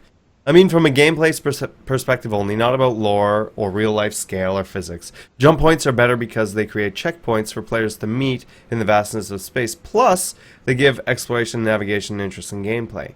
But they make quantum travel less a feature and everything associated with it less important, e.g. interdiction. But I that's don't how think quantum travel works. Well, no, he's talking about jump points. So I think jump points are only to be used not within a solar system, but to go from one solar system to another. And Yeah. yes, I agree, there should be ones that move around and that are temporary, and I think they've talked about that before. Oh, really? Oh, that's cool. I like that idea. I like the idea of them popping up and disappearing or whatever, or only being there at certain times or whatever. That would be cool. So I'd say for meeting players, that's what points of interest. Yeah, for. that's You can Yeah, quantum. what you're queuing to. yeah. Yeah, you quantum to drive 2 points of interest. That's what's going to create conflict. That's what's going to create players to meet each other. Like in the you could vastness say, of "Oh, we space. want to do an attack on Korea." Well, you wouldn't meet at Korea. You'd meet at You'll meet at Comrade Kovalex 625. or a Comrade 126 or whatever. Right? Exactly. Yeah. So you would just do that and then go from there, and then all quantum in together.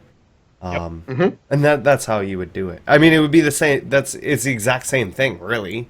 And except Comrades It is, aren't exactly. only in Crusader. Comrades are going to be in every system throughout the Most entire systems. Yeah, most systems. Yeah. And there'll be less like there's going to be unmonitored space, but they're going to be around. There will still be lots points of areas. interest. There's going to be points of interest For everything. everywhere. Like right now, we can only go to those stations, but I imagine once we can land on moons and planetoids and stuff like that, you'll be able to warp. Like you'll be able to select that planetoid, even if there's nothing on it, as a point of interest that you could go to. Yep. I don't see why that wouldn't be a thing. Yeah. But very much appreciated for the question, and he has another one here, and he says, in the Squadron 42 Idris footage, we can see a small orange ship that is exclusive to Squadron 42 for now at least. Do you think we will get to play with all these exclusive ships, vehicles, weapons from Squadron 42 in the PU? We already know the answer about the military ships like Hornets or the Bengal. What about all the other ships like the Orange One or the Shubin Spider Drone? Well, we know we're going to be able to use the Shubin Spider Drone. That's been answered already. But with... I can't say because I don't know the specific ship you're talking about, this orange thing. I think what you're talking about is the little repair ship. The that Argo, comes- yeah, the yeah. I Argo. think Argo, that's what the it utility is. ship. I think that's that comes with the Idris. But barring that, it could just be a prop in the game for the time being. I would assume that eventually it would become flyable, though, even if it's not flyable right at the beginning. But They're it is talking about building it out. it is recently. possible that we could get that going on. I'm pretty sure it's the Argo, but that going forward, that they may have prop ships in there just for the time being. It's a very much possibility. But I would assume that they would eventually flesh those out as maybe you don't need to use it in Squadron 42. You just need to see the outside of it. Right? You never get to fly one in Squadron 42. And it's not there for the release of Star Citizen, but maybe later on it'll be there for the release. You know, just for variety's sake. Yeah. And we know we'll see the spider drone thingy. Yeah. Yeah, they've already mentioned that. Then that'll be to be able to be controlled by players and everything. Our next question is from Zeus Anoxia, and he has like 30 questions in here.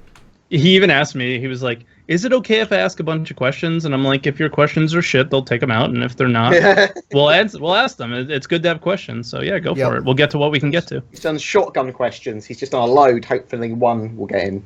Yeah.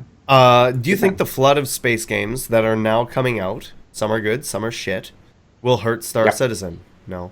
By the time it is it's released, good for it. Will it be just another drop in the ocean and the player base just won't stay with it? I don't think so. I think I don't it's think Star good Citizen's that a these drop in the games. ocean. I don't think so either. I think these games think a lot of coming these out are others good, are. and are good to tie over people while they're waiting for this. Yeah. I know, like for me, I may not be so much into Eve or Stellaris or whatever, but I know, No Man's Sky. I'm willing to try that out. Everspace. I'm willing to try those things out, right? And as more of those style of games come out, I'm more than happy to try them out, and it allows me and most people that are into this genre of or style of game to sort of stick with it without getting burnt out on just one game. I know right now it's pretty hard for me because there's not very much for me to play that I enjoy in terms of space games. And I'm looking at other games outside of that, right? Look at DayZ or Escape from Tarkov or whatever. But for my channel, it's kind of tough to play those games because everybody's used to the sort of the space thing. So when No Man's Sky comes out, that's a whole bunch of new content for me. And that's a whole bunch of new content for everybody else as well. And not only that is you can sort of extrapolate some ideas, and even devs from other games, I know they do this, is extrapolate ideas from each other's games and things like that as well. And maybe they found a solution to a problem that they're facing or likewise, and you can start to see some of that crossover. But I don't think in the long run, I don't think it's going to hurt it. If anything, it'll help it. Yeah, I think all as well. I think it's very much will help it. It's just going to get more people into that kind of genre, if anything. It's the genre's getting built back up, and to have games to help support it. I think Star Citizen will be at the top, and these other games will be... I'm going to add something on to that, and that's... would it help Star Citizen in the long run if CIG just rushed to get it out and then add features on top of it later, like Elite Dangerous? And no, not in terms of features, but in terms of like ships and stuff like that. I expect to see that, like more planets, more solar systems. That is expanded content. I think they want to have everything in the first most everything that is reasonable. Mechanics wise, yes. Maybe not your space dog or whatever. Right. You're not able to build your own space station, right? But maybe that's something they want to put in, but that'll come in later, much later down the road. Mining, bounty hunting, trading, landing on fighting, planets, FPS. Being able to drive around on planets, being able to explore things, being able to go into Vandal space, go and check out other alien life forms. The Banu need to be stuff. in, the GN need to be in, and the Tavaran need to be in, and then I'm okay. If they had what we have now, with just basically Elite Dangerous, would be bounties and trading things, I would be just as bored. It would be the same as Elite Dangerous. I don't want to play Elite Dangerous. Okay? Yeah, so with that, no one wants them to rush it out, really. I mean, some people might want the full game now, but you don't want them to rush it out and have another piece of bullshit. We've got so much crap in the gaming market because of publishers and because they rush stuff and because they don't finish games properly. That was one of their selling platforms, was that we're not going to rush it out. There's no goal to get it out, but if it's ready, it's ready. If it's not ready, it's not ready. We're not. It's funny. I think we were all like, we admired them for doing that, and now we're like annoyed at them for doing that. No, I'm not annoyed at them for doing that. I'm not annoyed with them, but the community, No. I occasionally get annoyed. I'm totally occasionally. I just get really impatient. It's not out. I don't get mad at them. I get impatient for it. But I understand in the long run, it's much better that they give us a good. It's because I've been spoilt, and I'm basically a gaming child. I've gone, well, I'm annoyed at them for not getting this out on this particular deadline, or I'm annoyed at this or this. It's because I'm spoiled. And Chris said March, man. Said March, Star Marine. He did. But we've already had Star Marine. We've had Star Marine all along. If your parents said, "Oh, I'm gonna buy you a new car for your 16th birthday," and you didn't get it till your 18th birthday, how pissed off! That's 2 years of not driving around, man. I would not talk to mom anymore. I would not talk to Star Citizen's a little bit different in the fact that we find things to get pissed off at as like connoisseurs of Star Citizen. We're like Star Citizen sommeliers. We've been smelling and drinking the Star Citizen wine, and we're going, well, this is actually this is a bit shitty, or whatever. So we've been spoilt, and we are like children sometimes when we talk about it. But it's because we're allowed to be. It's nice to have a critical opinion sometimes. We fucking love this game. This is my dream game. I think this is a lot of people's dream games. It's a basis of a lot of our channels. And sometimes people say stuff like, should they just rush it out? No! God, no! Yeah, that would be the worst thing ever. I want to see the full development of a game done like this. Done, and because if this works, if their development process works, where they've crowdfunded it entirely without a publisher, people have backed it entirely, and they've not scrimped, they've done all the features they want, and the game is a success, it will change the industry. So many more games will be done with an open development process, with 100% crowdfunding, and I think it will be a great thing. But if it fails, I don't think anyone will do open development again. No, I totally disagree. Probably on a smaller scale. So because I think these guys are starting to get frustrated from time to time. This is a hell of a project. They've had to build a gaming studio. That people just think they're building a game. They're not. They had to They had to get all these studios up and running. They had to. It's not like they had EA already there. It's a whole sodding company. So when they finish that game, they're not going to stop. They've built a company now. Yeah. They're going to develop content for the game. They're going to get Star Citizen. Loads of future content out, and then they're going to think about doing other things, possibly for Star Citizen, possibly. Or they could go the same route of CCCP or whatever, CCP or whatever, right? Where they just continue making content for the game. Yeah, yeah. Well, that's what I hope they do. But they might. I mean, one day they might be a company like Blizzard who have a load of titles behind them. You don't know. Yeah, I want a Star Citizen RTS, man. That's Maybe. What I want. Maybe. I mean, I love the ships. I love the art. But so it's more than just a game. Star Citizen now. It is a gaming studio. It's CIG. It's Foundry 42. It's all of that to get. That's gonna be amazing for the industry. So might be amazing for the industry. We're gonna have to wait and see. But it's all very promising. It's all looking very good. But when we're critical, when all of us are critical, it's not because we're annoyed. Well, it might be because we're annoyed, but it's because we're spoiled. And it's fine to be spoiled sometimes because we have the good, and sometimes we get the little bit of the bad, and we might over exaggerate what the bad is, like the content droughts and stuff. I mean, it's annoying because we're waiting. Yeah, we're only over exaggerating because they don't exist for everyone else. Everyone else just goes and watches TV or plays a different video game. Where like we kind of built our channels around the game, and that's our own faults to some extent. Like. We maybe should have had more variety in our channels from the beginning, but we loved the game, and it was an. What are you saying, Twerk? Well, no, like this guy is crazy talk. You crazy. Listen, I'm just saying. I think are you drunk? You're drunk. I want my channel to be Star Citizen only. I don't ever want to play another game on it. But given the way, like in retrospect, maybe I would have played other games. You know, because of situations like this, because the content droughts are only droughts for us. You know, everyone else just kind of does other things while they wait. But some people are just very into waiting for this and whatever, and so I think it's, I think that it. I forget what I was saying. I blanked. Good point. Well made. Well made. Next question. Next question. Next. How long do you think it will be between Squadron 42 episodes? Chris has confirmed 3 episodes so far for Squadron 42. Do you think they will just keep making them after those 3? Depends on the story. They may start a whole other line of single player games, right? Called Vandal 13. And you play as a Vandal, and maybe there's 3 episodes of the Vandal one, and then maybe there's one for Tavarin and one for Banu, and maybe there's another story from something else that's not related at all to anything else. And or Banu Trucking Sim. There's so much stuff that they could do. I don't know. Banu Trucking Sim. I don't know. I love it. How long do you think it'll be between episodes? However long it takes them to make them. Yeah. Right. Yeah.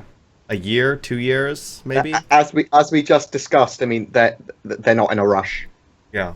And they want to make it compelling content, and I imagine they'd want to make the second one while using the same mechanics or whatever, or maybe updated mechanics, be its own engaging game on its own, as well as a good companion to the first one. So it's not like it's all going to be about Shubin, and then the second one's still about Shubin, and the third one's still about Shubin. I imagine they'll go into different areas and have different points of interest and stuff like that. Yeah. We'll just have to see. It's hard to sort of speculate on something like this. I'm curious. I can't remember if we've been asked this question ever before. We might have been. If you had a choice of playing any of the alien races, would you play any of the others? I don't like doing that in games. I like playing humans, even if I have the choice to play aliens. But if I was forced to, I would do the Xian, because I would play the Vandal. I like turtles. I like turtles. I like turtles. What did you say, Cyrus? I would play the Vanduul. Oh, okay, cool. Yeah, okay. Savage pirate raider. I like it. Right. What about you, Board? Um, The Tavaran, even because we don't know anything about them, is also kind of interesting. I mean, I'd probably play a Banu. Yeah, You'd be all about that money, making them dollars. About that more money. Base trader. I mean, I like the Jan because they're sneaky. Yeah. And I want to see the Kurthak. Because they sound cool. I like the sound that Kurthak makes as a species. But yeah, probably Banu. All right. Just curious. I was just curious. It's out of curiosity. Our next question is once again from Zeus and Oxia. Do you think ships like the Kingship, Bengal, Retribution, etc. will generate shockwaves when they blow up? And would you like to see said shockwaves take out small ships? I think small ships generate shockwaves when they blow up. And they create damage, but not as much. And I would think that if you're within range, yes. Yeah, I don't see why not. Just consider them like a missile, right? That has splash damage. Yeah. I think it's going to be purely based on what explodes and what gets hit. I don't think the ship will explode, but I think that a reactor might explode. Or it also an depends on engine how big might that explode. explosion is. Yeah. Yeah. And how far away you are from it. I think they'll have like different ranges and stuff like that. Like a Bengal explosion will be different than Idris. Right? Retribution would be ridiculous. I don't think that we're going to see many ships taken out by them unless their shields are low or down. Yeah. Because I think the idea of shields is they're supposed to protect you, even though the lowest tier of shields would protect you from debris and that kind of. Well, it depends on how big that debris is. If the debris is bigger than your ship, yeah, that's a good point. right? Your shield's not going to do much. Yeah. But yeah, I imagine we'll see shockwaves, and I imagine it'll do damage. I'm pretty sure that's what happens right now, even with the smaller ships, to be honest. Yeah. And another one from Guess Who? Wild guess. Chris Roberts. Is it Chris? Oh my God, Chris Roberts asked the question: Oh my should God. Star Citizen have an autopilot type deal that lets you form a wing with your friends, org mates, and auto flies your ships in different formations for patrols or long escort trips? I hope so. So No. well, number one, For I've been doing this with some of the UK Star Citizen lot, so we can fly in formations now pretty effectively. It doesn't actually take that much effort to do. no. A while ago they talked about this system. They showed it. But I think it was they showed it. I think it was in for NPCs though. I think it was for NPCs, but I would also like to see it for forming squadrons. Yeah, yeah. So But I Everything think about Star Citizen is supposed to be with your own skill, even flying in formation. but so I think that there might be auto. I like the idea of having. I basic wouldn't see why they autopilot wouldn't, stuff. because I would Makes sense. assume you would be able to. If it was real life, why wouldn't you be able to? We have driving cars right now. Right? So, like, I don't know. So I why don't see don't why our not. so why don't our guns automatically shoot people? Right, No, because no. it's not So fun. I think the but it's idea of the different. autopilot would be like you select the lead ship, Yeah. and then it stays And in then, formation yeah, with the and lead it ship. stays formation with the lead ship. Just like the auto follow in World of Warcraft. and you might need a specific autopilot. You might need a specific computer. Yeah, and it's going to take CPU resources. It's going to take power to use. It's not going to just be. You would still need to fire your own weapons and be in control of your own ship. And if you need to break away from formation, then you do that on your own and all of that still. Yeah, but if you're just patrolling something, when you're auto moving in like an MMO, it's like auto run. But I kind of like that idea. I mean, I do want it to be as manual as possible. I do want everything to be worked for, because I think that's very fulfilling when you actually do something. Okay, I can see it. I can see patrols, because let's say you're in a freelancer and you're by yourself. You don't have to roll with everybody, but you need to go to the back to go, mess with some component or something. Like your power plant broke. Some crap like that happened, but you're still able to fly around and follow that patrol or that autopilot-ish situation while you're... Yeah, you follow that man. I can see that, but something about me doesn't like the idea of pressing a button and then forming in a formation. Proxys. Just do me a quick solid and highlight 3 really good questions for me. To finish on? Nice. Nice. I'm going to grab this one here while he's doing that. And the question is from Yinzer. And he asks, and we'll pull all the other questions that are greenlit for next week. Thematically, which is each of our favorite Star Wars ships? And I will say, instead of just Star Wars, because some people may not be versed very well in Star Wars, let's just say sci-fi from popular series, whether it be Star Trek, Star Wars, Firefly, Cowboy Bebop, whatever. Well, yeah, Star Wars. So for me, I don't know what the ship is called, but it was from episodes 1, 2, or 3. The yellow thing from Naboo, that fighter. I have no idea. I didn't watch those ones. Yeah, I saw him. I liked it. For Star Wars, the B-wing. For me, it'd be the Destroyer. But from any sci-fi series, yeah, okay, and then I'll expand on any sci-fi series. What would you pick? The modern Battlestar Galactica ship. Okay, with their big ship. Sorry, they're big. I don't know what's the actual Galactica. Okay. I think cool. All the ships in that series are done beautifully. Yes. I love the Galactica. I love the fact it's old tech, and I think it's a beautiful ship. And what would you say, Twerk? Just overall sci-fi favorite, or would that be it that you said? Overall sci-fi favorite. I stopped thinking when I said that one. The brain, I turned it off. I liked the ship from Babylon 5, the little, I guess the human ships. Mm-hmm. They were really cool, and Destroyers. Not the big ones, the little guys. The little fighters. The little fighters. So I like the white stars from Babylon 5. Like I don't even remember. Hybrid tech ones. It's been a long time since I've seen Babylon 5. I'm still trying to figure out a way to get it for a reasonable price without doing bad things.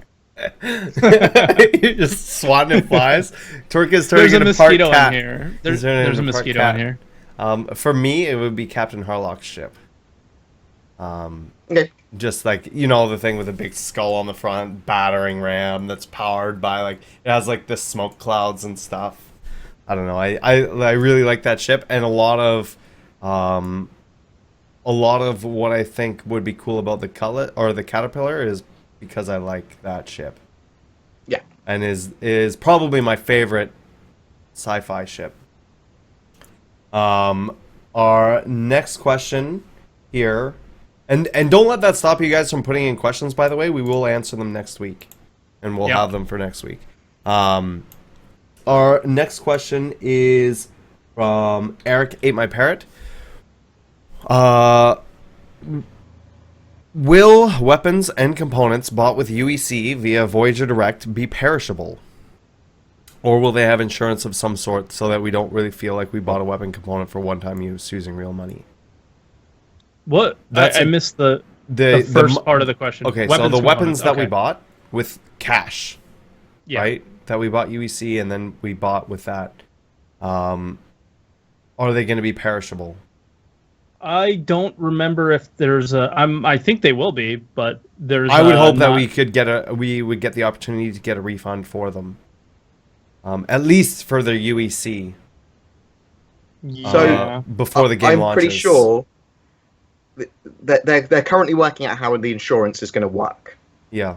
So once they know that, they'll then tell us what's happening with those items. So I expect that there might be different insurances for different ships. So you might be fully covered, in which case you'd get your money for your UEC back if that ship blew up.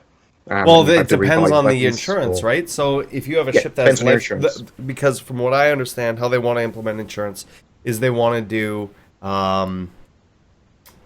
insurance for the hull, the base hull, which comes with the stock weapons and stock equipment.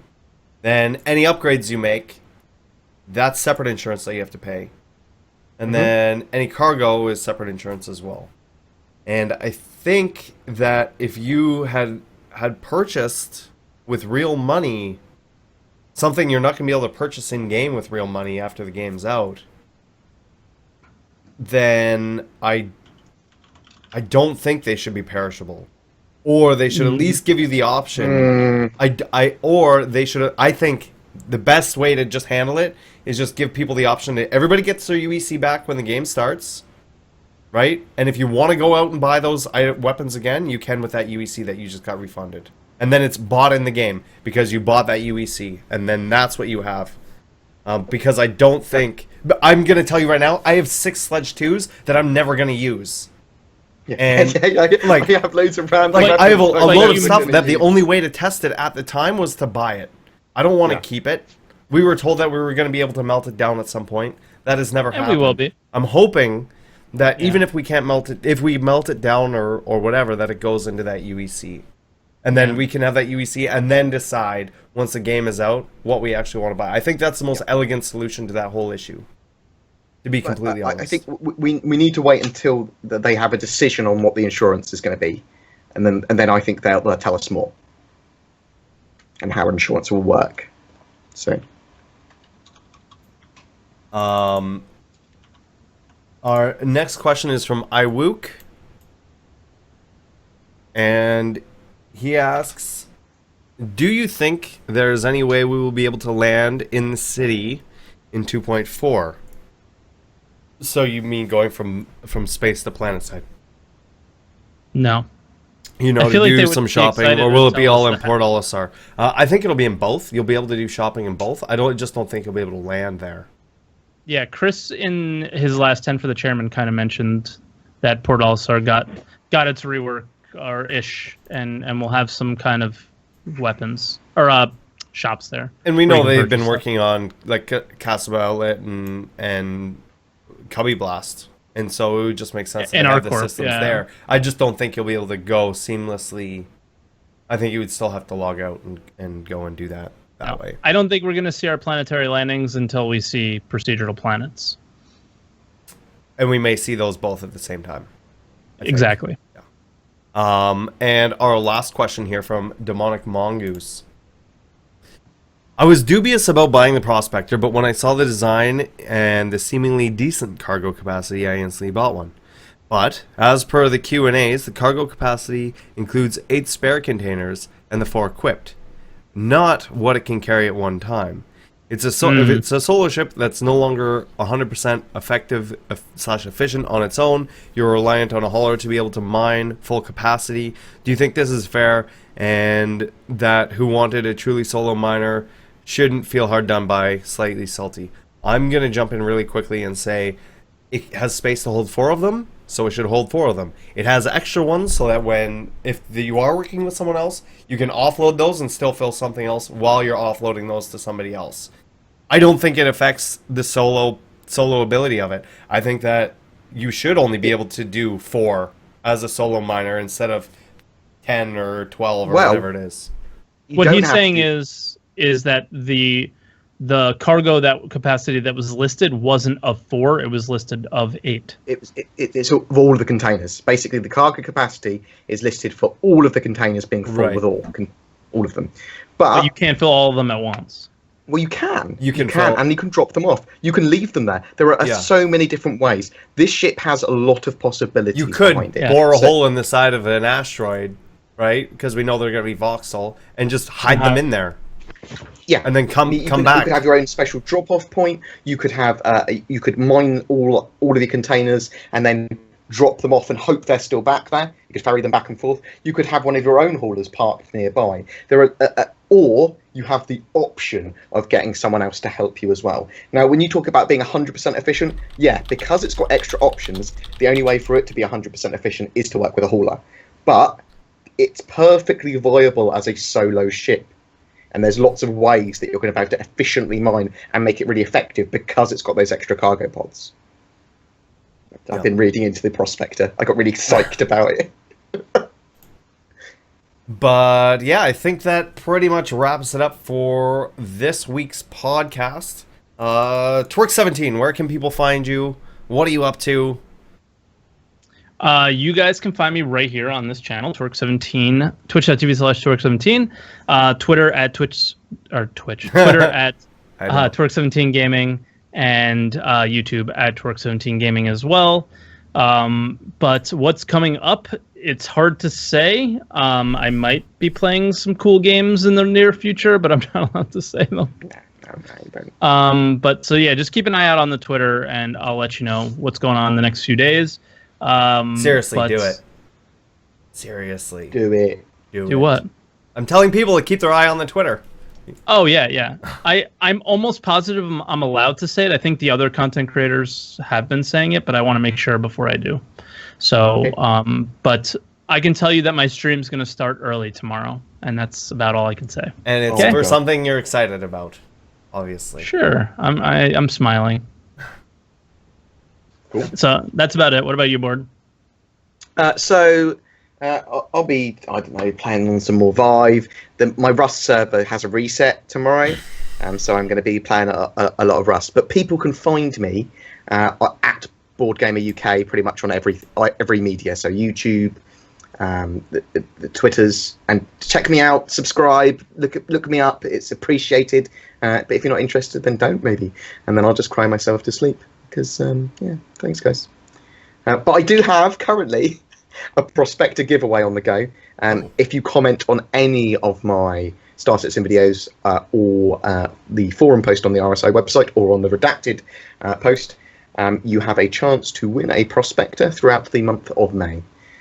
So please do that. That would be appreciated. Nice. Good luck, guys. Yeah, good luck to everyone. I can't enter because it's my own competition, which is really upsetting me because I'd like to win another Prospector. But other than that, I'll be doing some bits and bobs of Star Citizen. Win like 30 Prospectors. As soon as 2.4 goes live, I mean, there's going to be a lot of content on all of our channels, I expect. Or even as soon as it goes to PTU. So really excited for that. And yeah. So many games at the moment, so many games to play, other than just Star Citizen. So, what about you, Saurus? Only Star Citizen. So for me, I'm doing. Maybe? Yeah, I'm gonna look into DayZ. I'm not gonna be streaming right after this, because I want to look into DayZ and see if it's something I can do at nighttime. Let me know because I'm gonna buy it if you think it's good. Yeah, if you're around, I'll just keep you on the call and we'll hang out. All right, but. So I'm going to be doing that tomorrow. I really, really want you guys to come and see the mixed reality VR stuff. We do that during the day. Board, it would be really awesome if you came by because I know you're really interested in doing that. Yeah, as long as you tweet. I'll be there. It's on my channel. I'll be tweeting it. I'll put it on my alert as well. Twitch.tv/WTFOSaurus, Twitter.com/WTFOSaurus. I know there's an announcement for Escape from Tarkov happening on Friday. So that could be coming up very shortly here. Other than that, I'm hoping that Evocati guys get their patch either tonight or tomorrow. And then PTU guys can hopefully get it by Friday. And then if that's the case, then we'll be able to show that for Friday and we'll be good to go. And we can all live happily ever after. And yeah, I'm trying to think of what else I have on the go. On the 15th, I'm going to the Consumer VR conference. On the same day, I also ordered my Vive because we hit the goal for that. So that channel will start to be going up. If you want to learn more about that, I'll put the channels in chat here. It's virtual. And once I get my Vive, all the VR content will be moving over to that channel. So there it is, right there. But that's going to be it for me, guys. I'll be back on. Also, for those of you that don't know, my schedule has changed. And so far it's been going okay. So that's been 11 a.m. PST, or Pacific Standard Time, and 9 p.m. So I've been going on a little bit early, but I've been staying on longer. So I go until about 4 o'clock, and at nighttime I go till 2. So it's like 11 hours a day or something I end up streaming. So definitely feel free to come by. You'll see alerts on Twitter and all that other fun stuff in Discord. And we will see you guys next week for Redacted. Thanks to everybody who came by, all the awesome questions. And if you didn't get your question asked, come by next week because we're probably going to answer them then. Although we'll probably have 2.4 and have a bunch to talk about. All right, guys. Bye. Bye, everybody. Wave bye. Bye. Okay, I'm the only